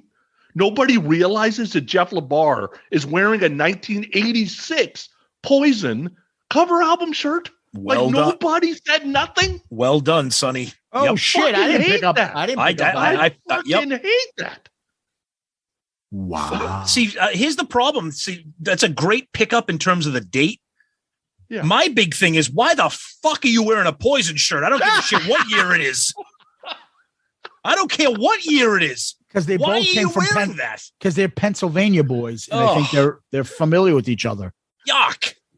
But I do love, again, the third video with the Cinderella chicks there, and I do think that was kind of a nice little tongue-in-cheek little nod to Jon Bon Jovi by having the girls run past them and go to them. I thought that was kind of fun. Yeah. All right. So the other part to this video, the bums in the beginning. Oh yeah. The keyboard guy shows up again in the video. Yep. But yet when they come out, he's nowhere to be seen. No. Yeah, he is. He's in the hallway. He's in the hallway. Is he? Yeah, he's in the hallway. I thought I didn't see him in that. He's there. He's there. Okay. Now, that's not Andy Johns as the producer, I'm assuming, right? Oh, in the booth? Yeah. I don't think so. I don't think he's wasting his But I time don't in know. the video. I don't know what Andy Johns looks like, so I have no clue. Yeah. I think a lot of this is the, they go back to afterwards the song, they do it in the studio, and then they go to the live footage. And the live footage, that's the sweaty Tom Keifer that is all grossed out and just fucking drooling and sweat everywhere. Splashing around. Yeah. There's a lot of choreography going on in this video. Oh, a lot of it. Yeah. And which leads to another, and I'm not sure, and probably opened up this episode, and that would be the Beavis and Butthead talking about this video. And then like bum, bum, bum, bum when the girls are walking by. Yep. And they fucking are relentless on this, like talking about how like, oh, we practice our moves every day, and a kick and a one and a two, like all that shit. Yeah. The hairdo, they look like that guy looks like a cheerleader. The poofy hairdo and the fucking, how do you get your hair like that? Yeah, make it. They go to the barber, like make it poofy, but keep the length in the back. And I used to say that shit all the time when I go to the barber back there. Yeah, keep the length in the back. Keep the length. Yeah. Fucking hilarious. And then just when John and Richie show up at the end, it's just badass. So what'd you think? He just sounds like an idiot. Oh yeah. The acting is not very good in a video. Like, hey, you go got to hit with this one. Just fucking terrible. Got a couple more songs left, boys. In from the outside, so you got John coming back on background vocals. I love the groove blues riff in this, and you pretty much figure out by this time Night Songs is not a party album. Like, it's got more edge, it's got a little more guts. You got to remember Poison came out about the same time, but that album didn't really take off till a year from now. This one's probably 100% Aerosmith. This is Aerosmith if they got Brian Johnson as a singer. Forever, I thought the lyrics were, me and Bobby Blass got a little ass. I don't know who Bobby Blass is, right? But I still sing it that way, even though I know the lyrics aren't that way. Yeah, go with your own. Yeah, right? Because it got stuck that first 7 or 8 times you heard it, so you just kind of get stuck there. That last probably 75 seconds of the song fits oddly with like the first 3 minutes. So it kind of feels like there was some piece of music that they're like, yeah, we'll just put it like at the end of this song. It's fine. And then I don't know if you noticed, after 5 songs that had fade outs, we got 3 songs in a row that ended abruptly. So I don't know if Andy's doing that on purpose or if that just kind of happened. The song's okay to me. It's the guitar tone is amazing, whole album. But it just, even in these songs where I'm not super into, it's just like, what is it that's keeping me listening to this fucking thing? And it's the guitar tone. It really is. Yeah. Yeah. So when I first heard this song, I know this came out in 86. So it came before the 2 songs that it reminded me of. But the very first thing I heard of at that intro, I heard of Walking Shoes by Tora Tora and Poison Ivy by Faster Pussycat. The way that little sleazy blues riff at the beginning of the song. And then when he starts singing, it reminded me at the very beginning of Bang a Gong by T-Rex. How he's kind of like singing very like kind of underneath, and then he kind of kicks his growl into gear. It's a cool song. It's very different from the rest of the album because it's got a little bit of, like you said, with Aerosmith, it's got a little bit of that like blues. There's a little swagger to it. You know, it's not as like balls to the wall, like hard rock and like Somebody Save Me or Shake Me or whatever. It's pretty good. It's got a cool solo. I like it because it's a little bit different. It kind of stands out, as something a little bit more than you've heard from the other songs, which is either kind of like a power ballad or kind of like a real hard rock and riff tune. It's okay. I mean, I like it because it's different, but it's okay. All right. I fucking love this song. And you know that the growl that picks up, I've heard it said, and I've tried to listen, and I think it's accurate. That's Bon Jovi opening up. That's John. That's not Tom doing the coming home voice and then getting into the louder growl. Somebody correct me if they're Cinderella fans or not. That's Jon Bon Jovi singing it. That's why everyone's like, oh, he does that. And then all of a sudden the growl picks up. Well, he does do the backing vocals on this. Yeah. So it's So I think that's what I heard someone say that. I was listening for something, looking stuff up. Love the fucking riff. And again, there's a in from the outside, that fucking space that they put in between. I love it. I love it. The riff is great.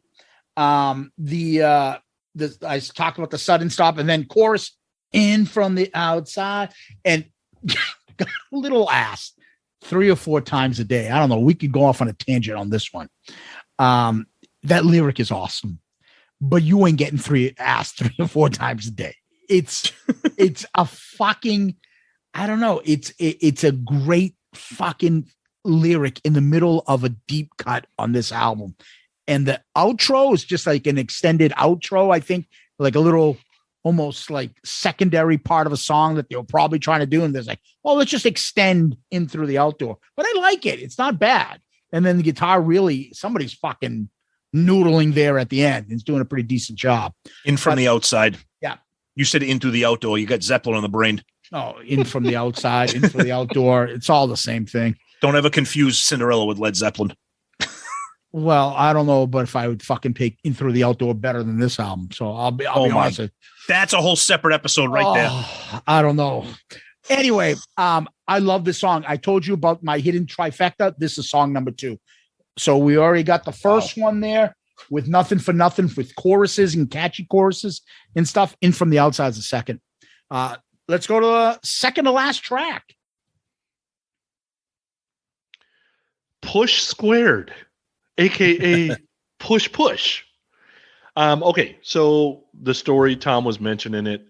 Gene had approached Keifer and told him that Cinderella would be perfect for Polygram. So Gene wasn't really actually trying to sign him to his own gig. He was trying to get him on Polygram. That's right. Yep. I should have clarified that. Yep. Tom told Gene, no thanks. John comes and tells Tom the same thing. And, yeah, that sounds good to me. That sounds good.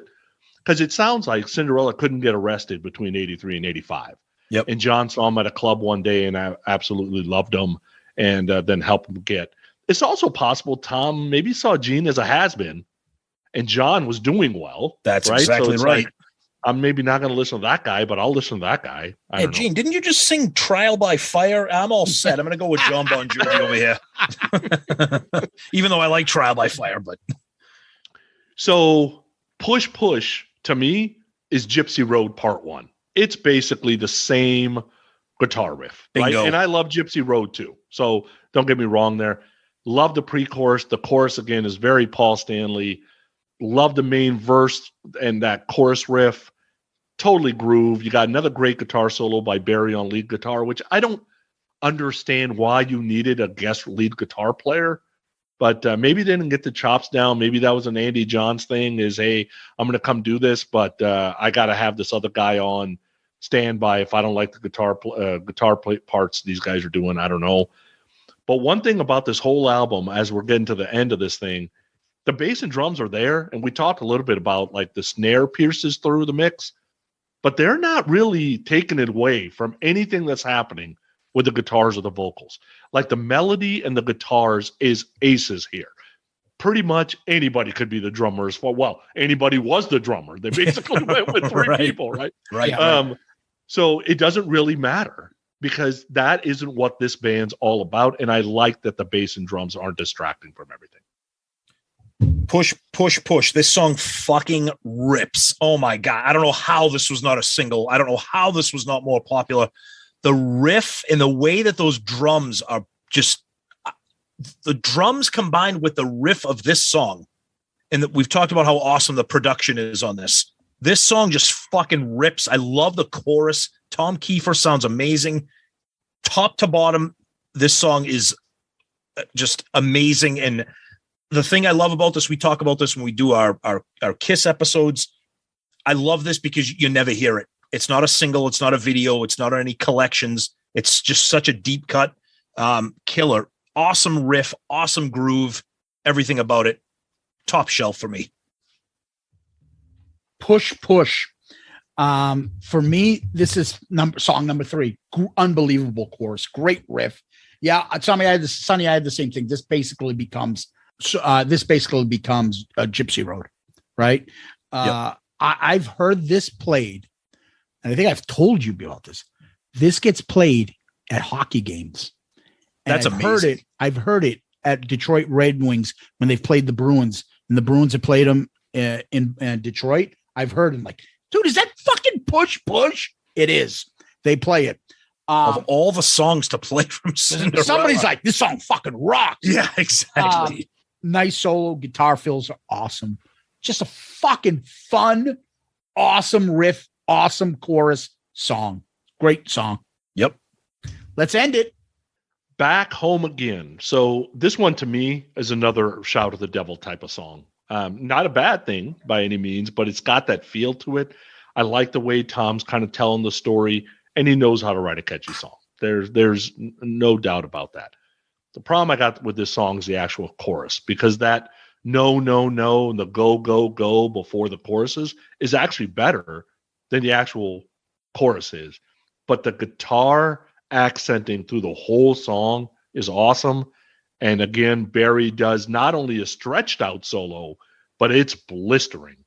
And I kind of like the fade out at the end with it feels like the record's kind of skipping as it kind of fades out. Cool way to end it. Andy Johns obviously knows what the fuck he's doing. Like, he's got the resume he's got for a reason. I don't know why he got hooked up with Cinderella, but I think that helped out with this album for sure. Yeah, I've said this before about certain albums, whether they're Kiss or ARC. This is what you call landing with a thud. This is not a good song. This is literally nothing for nothing, but a worse version of it. If you listen to this, the beginning of this song, when the main verse kicks in, I'm like, wait, I just heard nothing for nothing. Oh, that's Back Home. Because you can sing nothing for nothing. You can sing that to this. It's in the, again, no chorus. Just, I'm back. Like, fucking relax, dude. Back in the saddle again. Hey, bingo. Thank you. That was one of the next things I was going to talk about. Yes. Yeah, this is this is one of those songs. We'll get to when we do rankings and stuff. I have really got nothing. This is probably the only song on the album where I really don't have anything good to say about it. It's just the guitars sound good, I guess, maybe, but it's a dud for me. Back Home Again. It's a storytelling song. Yeah, I don't read the lyrics. Keifer. Don't tell me stories. Well, he's talking about his music career and how he left his home and what his family. You read the lyrics, you're like, damn, this is a pretty good song lyrically. This is back in the saddle, Aerosmith. I'm back home again. It's the same thing. It's the lyrics aren't bad, but the song kind of treads along. It's not a bad song. I'm not. This is the definition of your Sonny's meh. It is. It's a meh. Yeah. So that's it. 10 tracks. Cinderella. Who wants to lead us off? I will. All right. So like I said, I'm just graduating high school. I'm 100% into hard rock that's coming out. I wanted to be in the music business.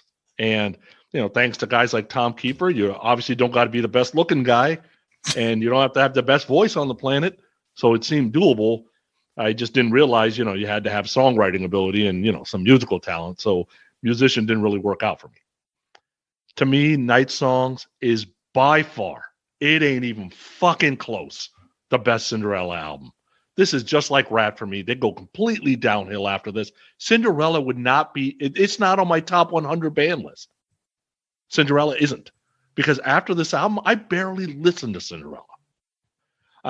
That being said, I would say this is really close to a Desert Island album for me.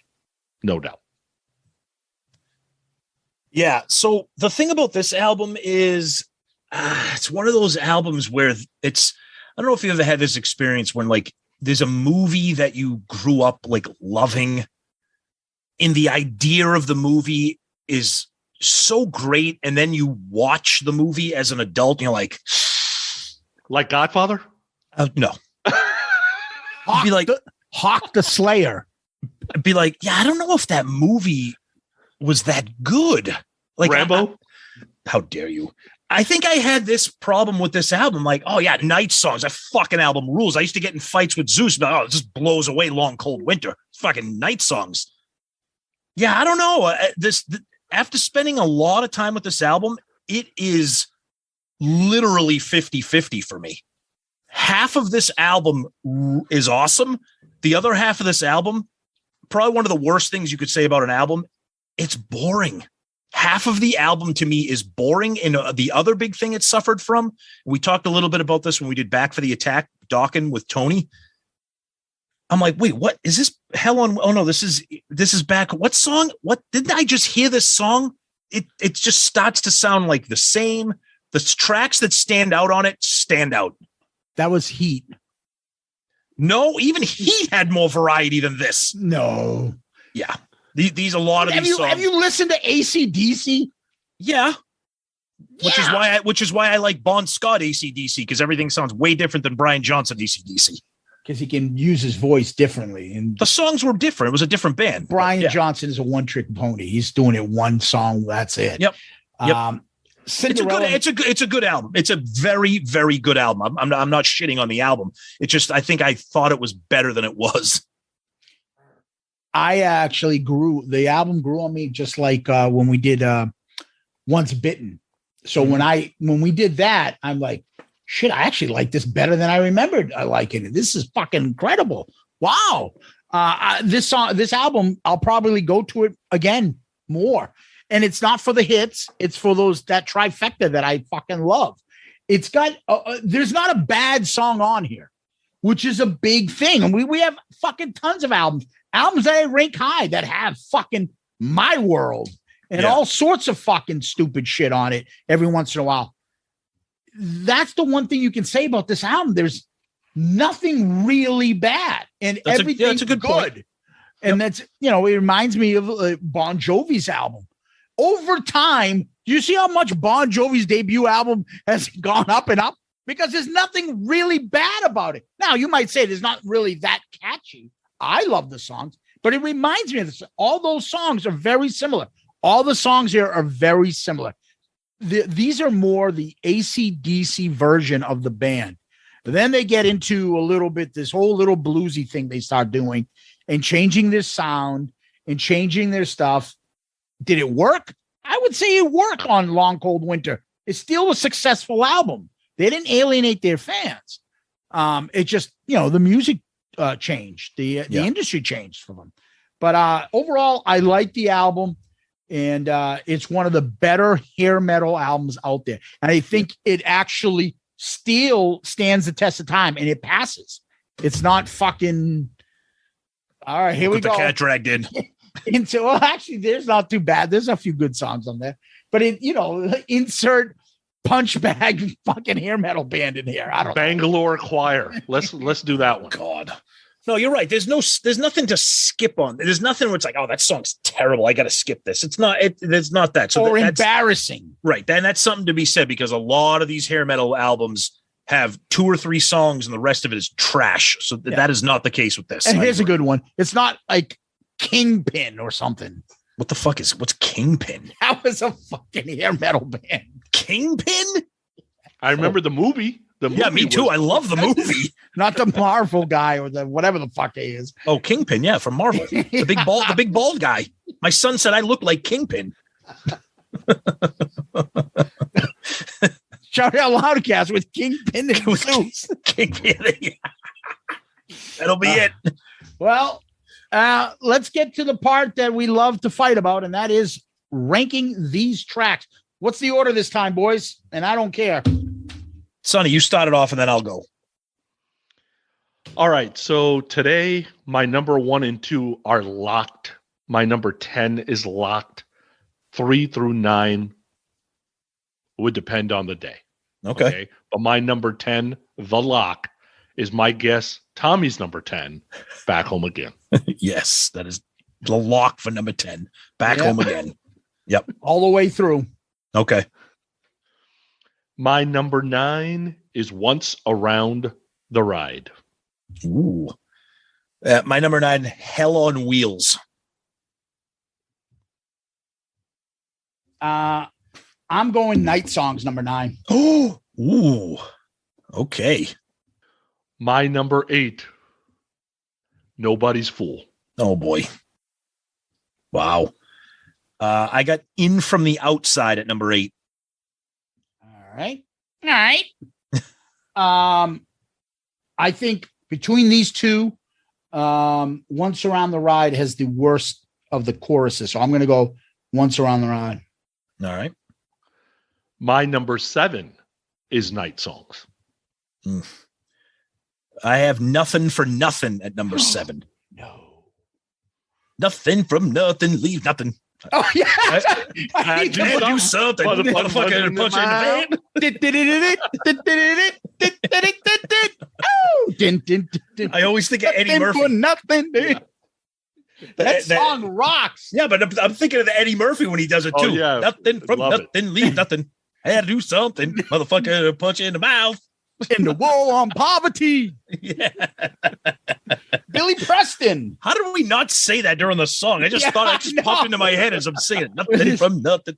Dude, Billy Preston makes Oscar Gamble look like a tiny afro. Yeah. Oh my God.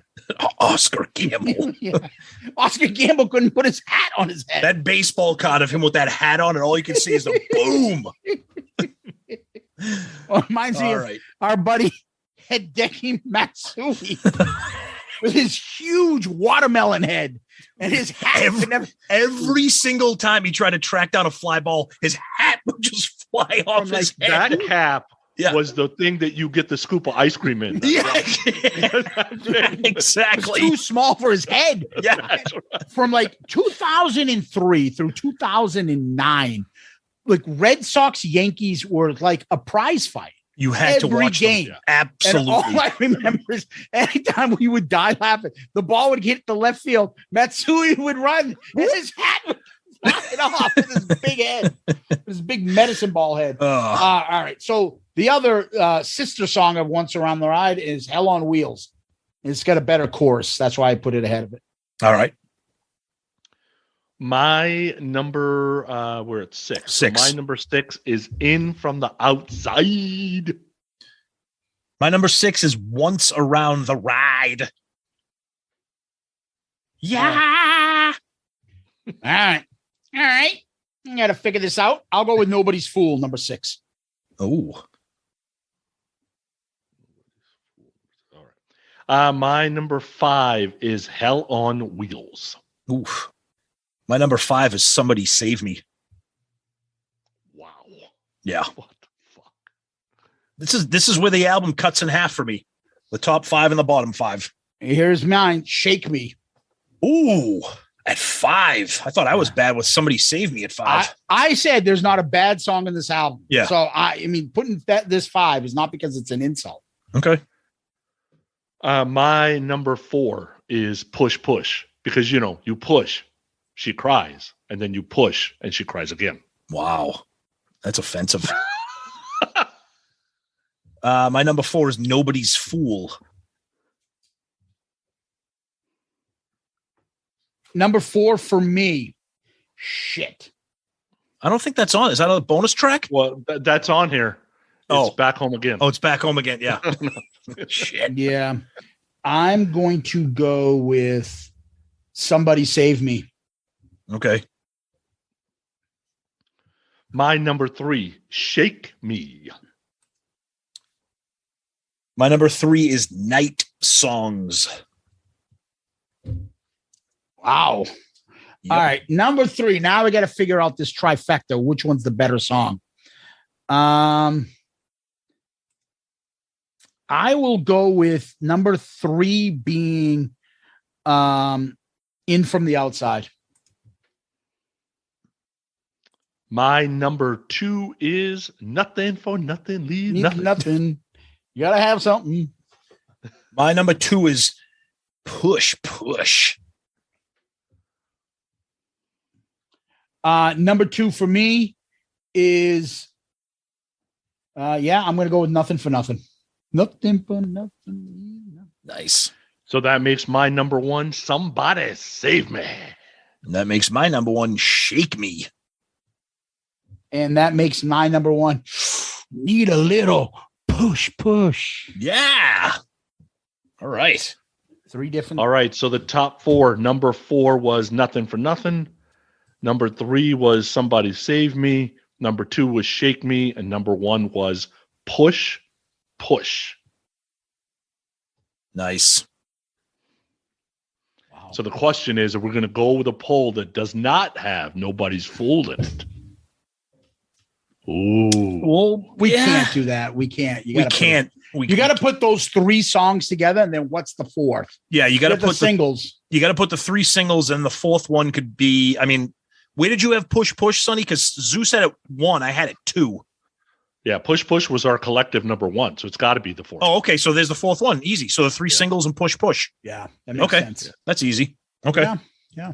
All right. So we're gonna move on to actually ranking the covers. Yes. So you want to run down all the albums we've done, Tom? Yes, I will do that. This is our 30th album. We started with Appetite for Destruction, Slide It In, OU812, Super Unknown, Pyromania, Load, Peace of Mind, Bon Jovi, Blizzard of Oz, Jar of Flies, Winger, Single Soundtrack, Mechanical Resonance, Odyssey, Hailstorm, Detonator, Highway to Hell, Once Bitten, Look What the Cat Dragged In, Hotel California, Back for the Attack, 10, Bad English, Down to Earth, Shout at the Devil, Slave to the Grind, Purple Rain, Heat 2, Use Your Illusion 2, and Night Songs. Okay. Want to go through the same? I don't care. All right. So, Sonny, you're up. So my top 5 album covers, 5 is Once Bitten, 4 is Hotel California, 3 is Purple Rain, 2 is Slide It In, and 1 is Peace of Mind. I actually like this album cover, but I've got it at number 12 after below Shout at the Devil and in front of Mechanical Resonance, because you know what?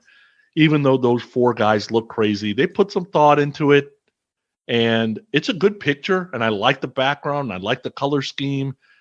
and it is what it is. It's part of the time, and the shooter, shooter.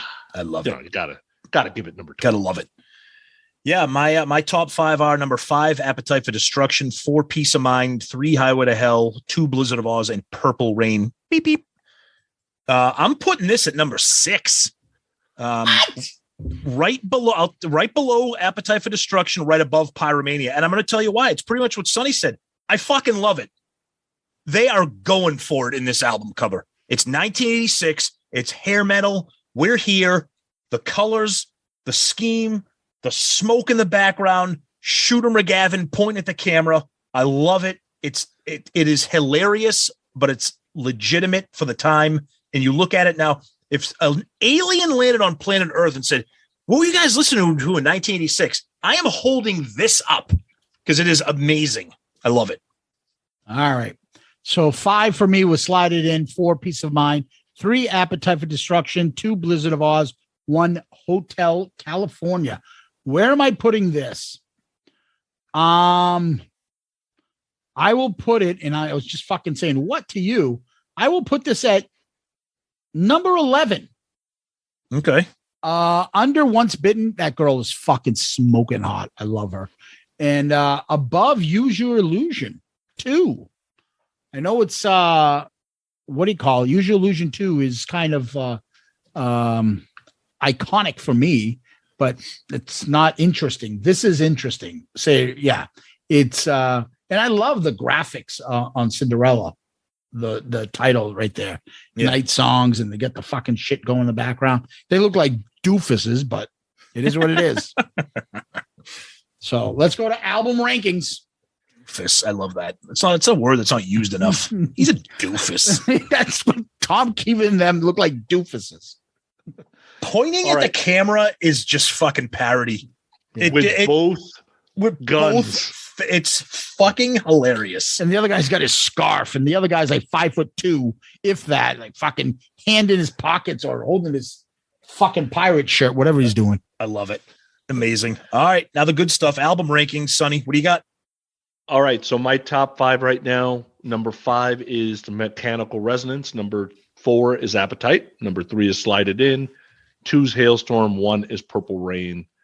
I am putting Night Songs at number 8, below Back for the Attack, and yes, above Pyromania. I would rather listen to this album than Pyromania if I had the choice. You got problems, but that's okay.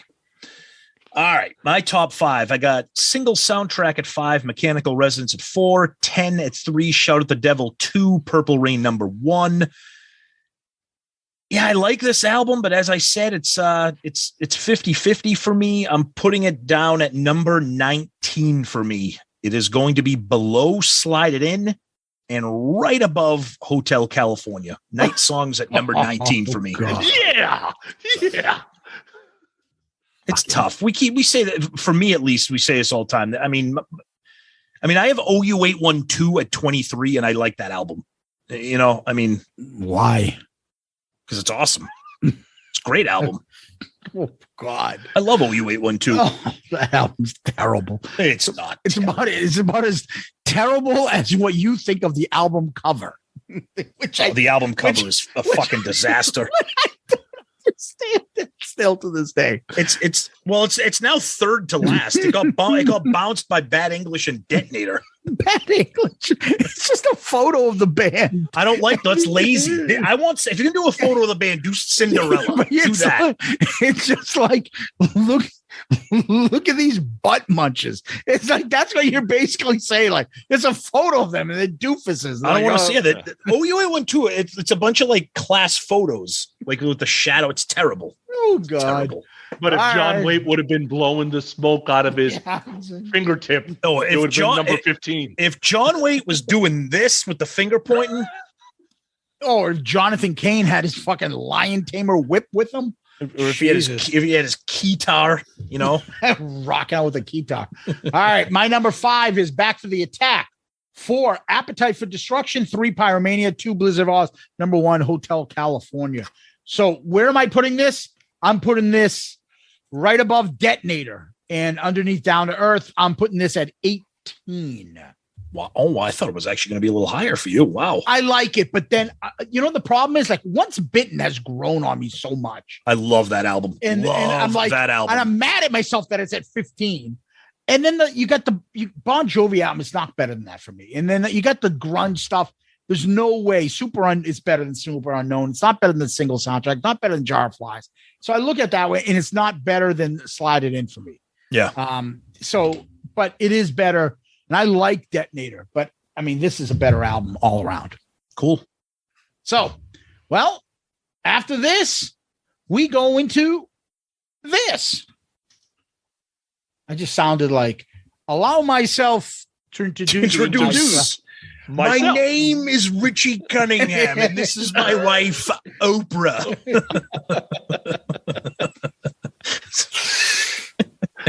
All right.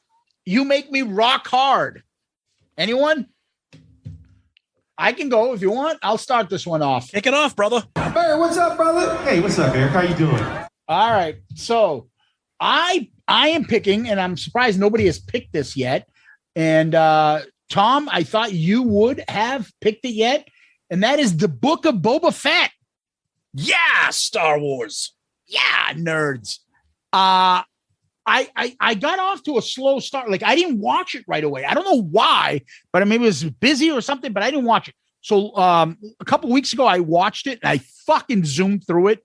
I loved it. Yeah. I don't understand like, oh, well, it's not this and that. Are you fucking kidding me? You people like are so over the top. The storytelling was awesome. Like the fact that they make it seem like you could think that Lucas did this back from the 70s to the early 80s. Yep. It doesn't look stupid or way over the top like Phantom Menace. Nope. And the starship, why are those spaceships and the X-Wings, whatever, look way better in the past than what Luke is flying now? That's stupid. I just think the storytelling was great. That whole thing with that creature that fucking Luke killed in Return of the Jedi, how they found it. The Sarlacc pit.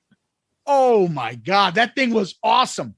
It took a strange detour where a couple episodes I'm like, dude, is this Boba Fett or is this it's just the Mandalorian? Yeah, I'm like, did somebody say, hey, this isn't doing that well? Add the Mandalorian into the script. Like I had that discussion with my son because we watch every Star Wars show together, and I mean, the Book of Boba Fett is pretty much a bridge series, anyways. Yeah, so. And it builds up, and I like the fact what they did with Boba Fett. I like the whole story behind it. Yep. I like the characters in there, and I like that they expanded a lot of the Star Wars universe.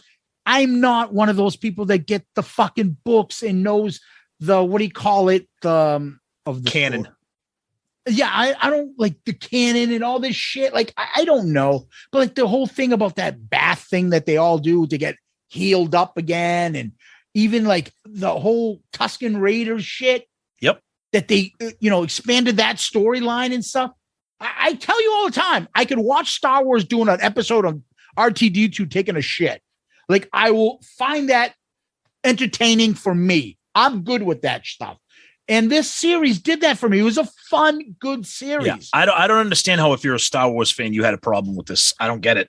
And I mean, it's like, it's almost like it gets like a B to B minus. Like, why isn't this a fucking A? What the fuck are you asking for? Well, because what did we always say? Kiss, Star Wars and wrestling fans. That's it. Yep. Fucking love to be miserable. I enjoyed it. I think it's a great series. I think you guys should look into it. If you like Star Wars, I hope you caught this. And now that whole fucking Obi-Wan previews just dropped. Oh shit. That's going to kick off over at Creatures Fest. So I don't know. No, my son is pissed that I'm not going to be here to watch that first episode with him. No, I can't watch Jericho wrestle while being at a Kiss convention in the Star Wars. Obi-Wan's on. That's a fucking trifecta of nerddom. That's true. Right? Wrestling, Star Wars, and Kiss. All the bitchin' groups are all be in one location. Star Kissed Hard. There you go. Exactly. What do you got, Sonny? I never got into Star Wars, and I never got into wrestling. for some reason, I never got into neither wrestling. one- I like Jericho, love it. but I love it. I love. neither. Jericho's a great guy. Don't get Yeah. me Did wrong you there, see but the it- thing I sent you recently about him being the wizard? Have you seen that, Sonny? Yeah, His new yeah, thing? yeah. I saw it. He's a wizard and he's throwing fire. He's entertaining. God bless him. He's Yeah. fucking entertaining as all fuck. So I have been watching this new HBO series. It's possible you guys are watching it too. The Winning Time, The Rise of the Lakers. oh, I Dynasty. haven't started it yet. Yep, I know. but it. I have been meaning to. Me too. Yeah. So it's based on a book called Showtime, Magic, Kareem, Riley, and the Los Angeles Lakers Dynasty by Jeff Pearlman. The first season primarily deals with the season of 1980. So Magic Johnson has just joined the team. And there's several storylines going on. So you got Jerry Buss, who's buying this defunct team that isn't making any money. You got the transition happening from Jerry West as the coach to Pat Riley becoming the coach later on. But Jerry West is portrayed like this emotional, I heard. raging asshole. Yeah. You got the brash rookie Magic trying to fit in with the team, where Kareem is the absolute leader and captain. You got the whole Magic Larry Bird competition going because they started the same year. I'm a big fan of the 80s Lakers, so the series totally brought me back to my teens. The guy playing Larry Bird is not a handsome man, and he comes off like a total asshole, right? Just plays it up really well. Some actors here, if you haven't seen it yet, John C. Reilly's playing Jerry Buss. Amazing. Quincy Isaiah, goddamn, looks like Magic Johnson. It's amazing. Jason Clarke is playing Jerry West. Adrian Brody's playing Pat Riley. Jason Siegel's playing Paul Westhead. Like, there's some Sally Fields, Jesse Buss. Like, Nice. there's some names here, right? Yeah. So it's doing well. But the problem is Magic doesn't like it because he's being portrayed as this overly sexed up, will fuck anything that moves guy Well- that obviously is going to transition to Well- him getting sick. Well, facts are facts. Kareem is saying the whole thing is deliberately dishonest. Jerry West is like, I'm suing you guys. You guys are being cool. It's a false depiction. And if you don't get rid of this shit, I'm taking it all the way to the Supreme Court, period. And HBO's like, it's not a documentary, dude. Right. It's a drama piece. That's right. Right?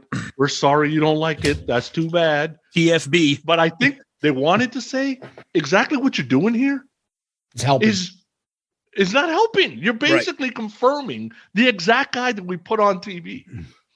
They just got picked up for a second season. I'm telling you, this is worth the watch. Nice. They do an amazing job with it. Good. Awesome. Well, it's interesting because Kareem is such a thought. Like, I hate the Lakers. I mean, we're Celtics. Oh, yeah. guys, We're so Celtics people. Yeah. But I love Kareem. Oh, yeah. I think he's the most articulate, kind, decent human being. Like, he's so like, every time he speaks, I want to listen. It's the closest thing for me to thinking like an athlete is like a Muhammad Ali. Like, when Kareem speaks, and he's always calm and he's got a calming demeanor. I love it. And then Magic is such a lovable guy. You hate that. You can't hate him, right? Yeah. He's such we got blew out. Hey, you're Kareem Abdul-Jabbar. My dad says you suck. Well, you tried dragging Walton's ass up and down the court all night. It was Lanier. Yeah. Oh, Lanier. That's it. I'm sorry. Lanier. And because it's a drama, not a documentary, right? So you got Red Auerbach in it because he's got to be. Oh, I'm sure he's an Mike asshole in this. Yep. Michael Chiklis is playing that, and he's playing that. Oh, nice. Oh, that's a good, right. The That's Greek nice. from Lowell. That's right. Yeah. Chicky. Mike Epps is playing Richard Pryor because they get him involved. That's They got awesome. Maxie Williams playing Jack Nicholson. They got this chick named Karina Conti playing Paula Abdul. They got Nice. James Leisure playing Julius Irving. So they're pulling these other people from the same era. That has to do with the team, but they're making a great story out of it. That's awesome. Who's nice. that athlete that everyone says looks like Mike? Oh, Mike Tomlin looks like Mike Epps. Oh, yeah. No. He looks like Omar Epps. Oh, is that, Omar yeah. Epps. Oh, Omar Mike Epps. Epps is the comedy guy from Yeah. Friday. Dude, Yeah, Mike Tomlin is Omar Epps. He's the Omar. same guy. They look Yep. like a Pretty much. Yeah. And you'll be surprised. Solomon Hughes, who plays Kareem, dude, looks a lot like Kareem. They did a good job with the cast. That's awesome. They really That's did. I'm gonna watch it. And it sounds like you made me want to watch it even more. So that's Yeah. great. Nice. All right. So I got a Netflix documentary. Just came out at the beginning of the month. It is called The Sons of Sam, A Descent into Darkness. It's a 4-part miniseries, true crime. So it starts off with the story that everybody knows about the Son of Sam crimes in New York City in the late 70s, David Berkowitz. Everybody knows that, the Son of Sam. This is called The Sons of Sam because after the documentary talks about the capture of David Berkowitz, it then shifts gears to this investigative journalist guy named Morty Terry, who spends pretty much the rest of his life trying to prove that David Berkowitz did not act alone and that he was actually part of a cult that may have been connected to the Manson family. It's fucking unbelievable. Never, ever in my life have I heard that David Berkowitz did not act alone. Everybody, you know the story about how he was called the Son of Sam because he thought his neighbor's dog was talking to him and all that crazy shit. And he did a bunch of TV interviews in the 90s. This guy, and he has the goods. He has the goods on this stuff. And, I don't want to get into too many spoilers, but he goes to the NYPD with this information. It's really, really, really interesting, especially when it's a story that I never knew even existed. So it's called The Sons of Sam, and it's on Netflix. 4-part miniseries. Each episode's about maybe a little under an hour. But if you're into that stuff, true crime, really, really good watch. Yeah, that's great. Yep. Well, Sonny, where can we find you besides Creatures Fest? Creatures Fest is going to be fucking awesome. It's going to be insane. Cannot wait. Yep. Cannot wait. And I can listen to this 5-hour episode on the way there, and it'll be just as long as my drive. So That's exactly right. That's right. Yeah. No, grownuprock.com, podcast Rock City every Sunday. We're still going strong. So all is good. Awesome. Good to hear. Good to hear. Yeah. And then, so we're Shouted Out Loudcast. If you're listening to us for the first time with this Cinderella episode, we are a all Kiss podcast. We drop new Kiss related episodes every Saturday. We do these album review crew episodes with Sonny once a month. Everybody rotates a pick. I have next month's pick. This was our Patreon pick. They get to do one. So it goes Patreon, me, Sonny, Zeus. I think that's the order. And you can find us at shoutoutloudcast.com at our website. And you can email us at shoutoutloudcast@gmail.com. And of course, on all the social medias, Twitter, Facebook, Instagram, we're out there. Look for us. Let us know what you think of Cinderella Night Songs. Yeah, and I always tell people they can reach out to us on DM on Instagram, Facebook, Twitter. And don't forget to subscribe to our YouTube channel and give us one of those 5-star child reviews, which we always appreciate. And check everything out from our website, shoutitoutloudcast.com. Shoutitoutloudcast.com. There you can find many photos of Sonny's handsome face with us, right? And if you need to email us, which we do enjoy the emails a lot for this show specifically, because a lot of the stuff we have to find later on, these episodes get to be 3 weeks old before the next one. So emails are always preferable. Email us at shoutitoutloudcast at gmail.com, shoutitoutloudcast@gmail.com. And we will see everybody at Creatures Fest. Yeah. But before we go, we have some famous last words, lyrics from this album. Sonny, want to lead us off? I'm getting ready. The love's looking steady. It's getting sticky. I thought she might miss me. She looked at me and said, I need a little push. All right. All right. Riding to the east and riding to the west, sleeping all day, but never get a rest. Looking at the time, stand still, it ain't right. Living for the moment, time to get it Hey, Oh, settle down, slippery lips, Keifer. I need a shot of gasoline. Oh man. Well, Sonny already kind of quoted this, but I gotta hit it. Everybody's got opinions, but nobody's got the answers. And the shit you ate for breakfast, well, it'll only give you cancer.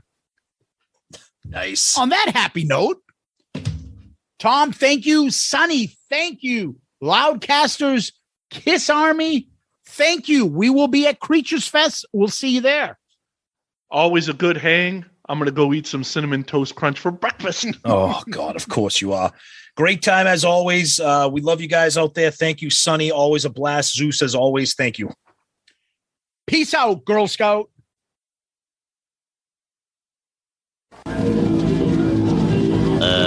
What?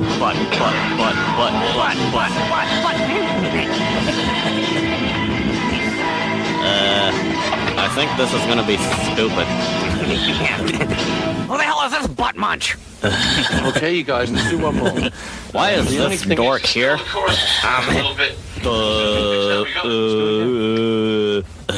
Like behind the scenes at a crappy band recording session. Yeah. That guy's poodle hair. These guys probably like went to Supercuts and said, could you just like make it more poofy? Yeah, but keep the length. I want it like poofy on top and then long and straight on the side. Yeah, that would look really cool.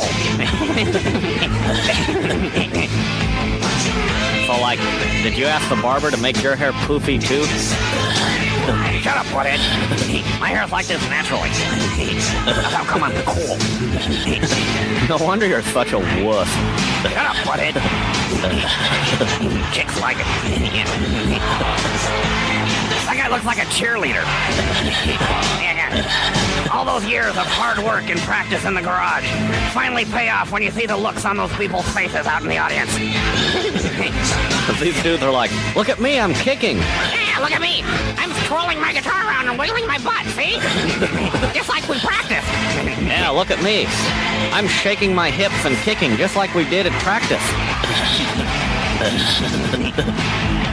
Oh, man. That's it. Well, I'm glad that's over. Yeah. Check it out, though. They're not stopping. So what do you think? You think we got a hit with this one? So you think we got a hit? Boy, that was funny. Uh-oh. Oh, they went to Bon Jovi.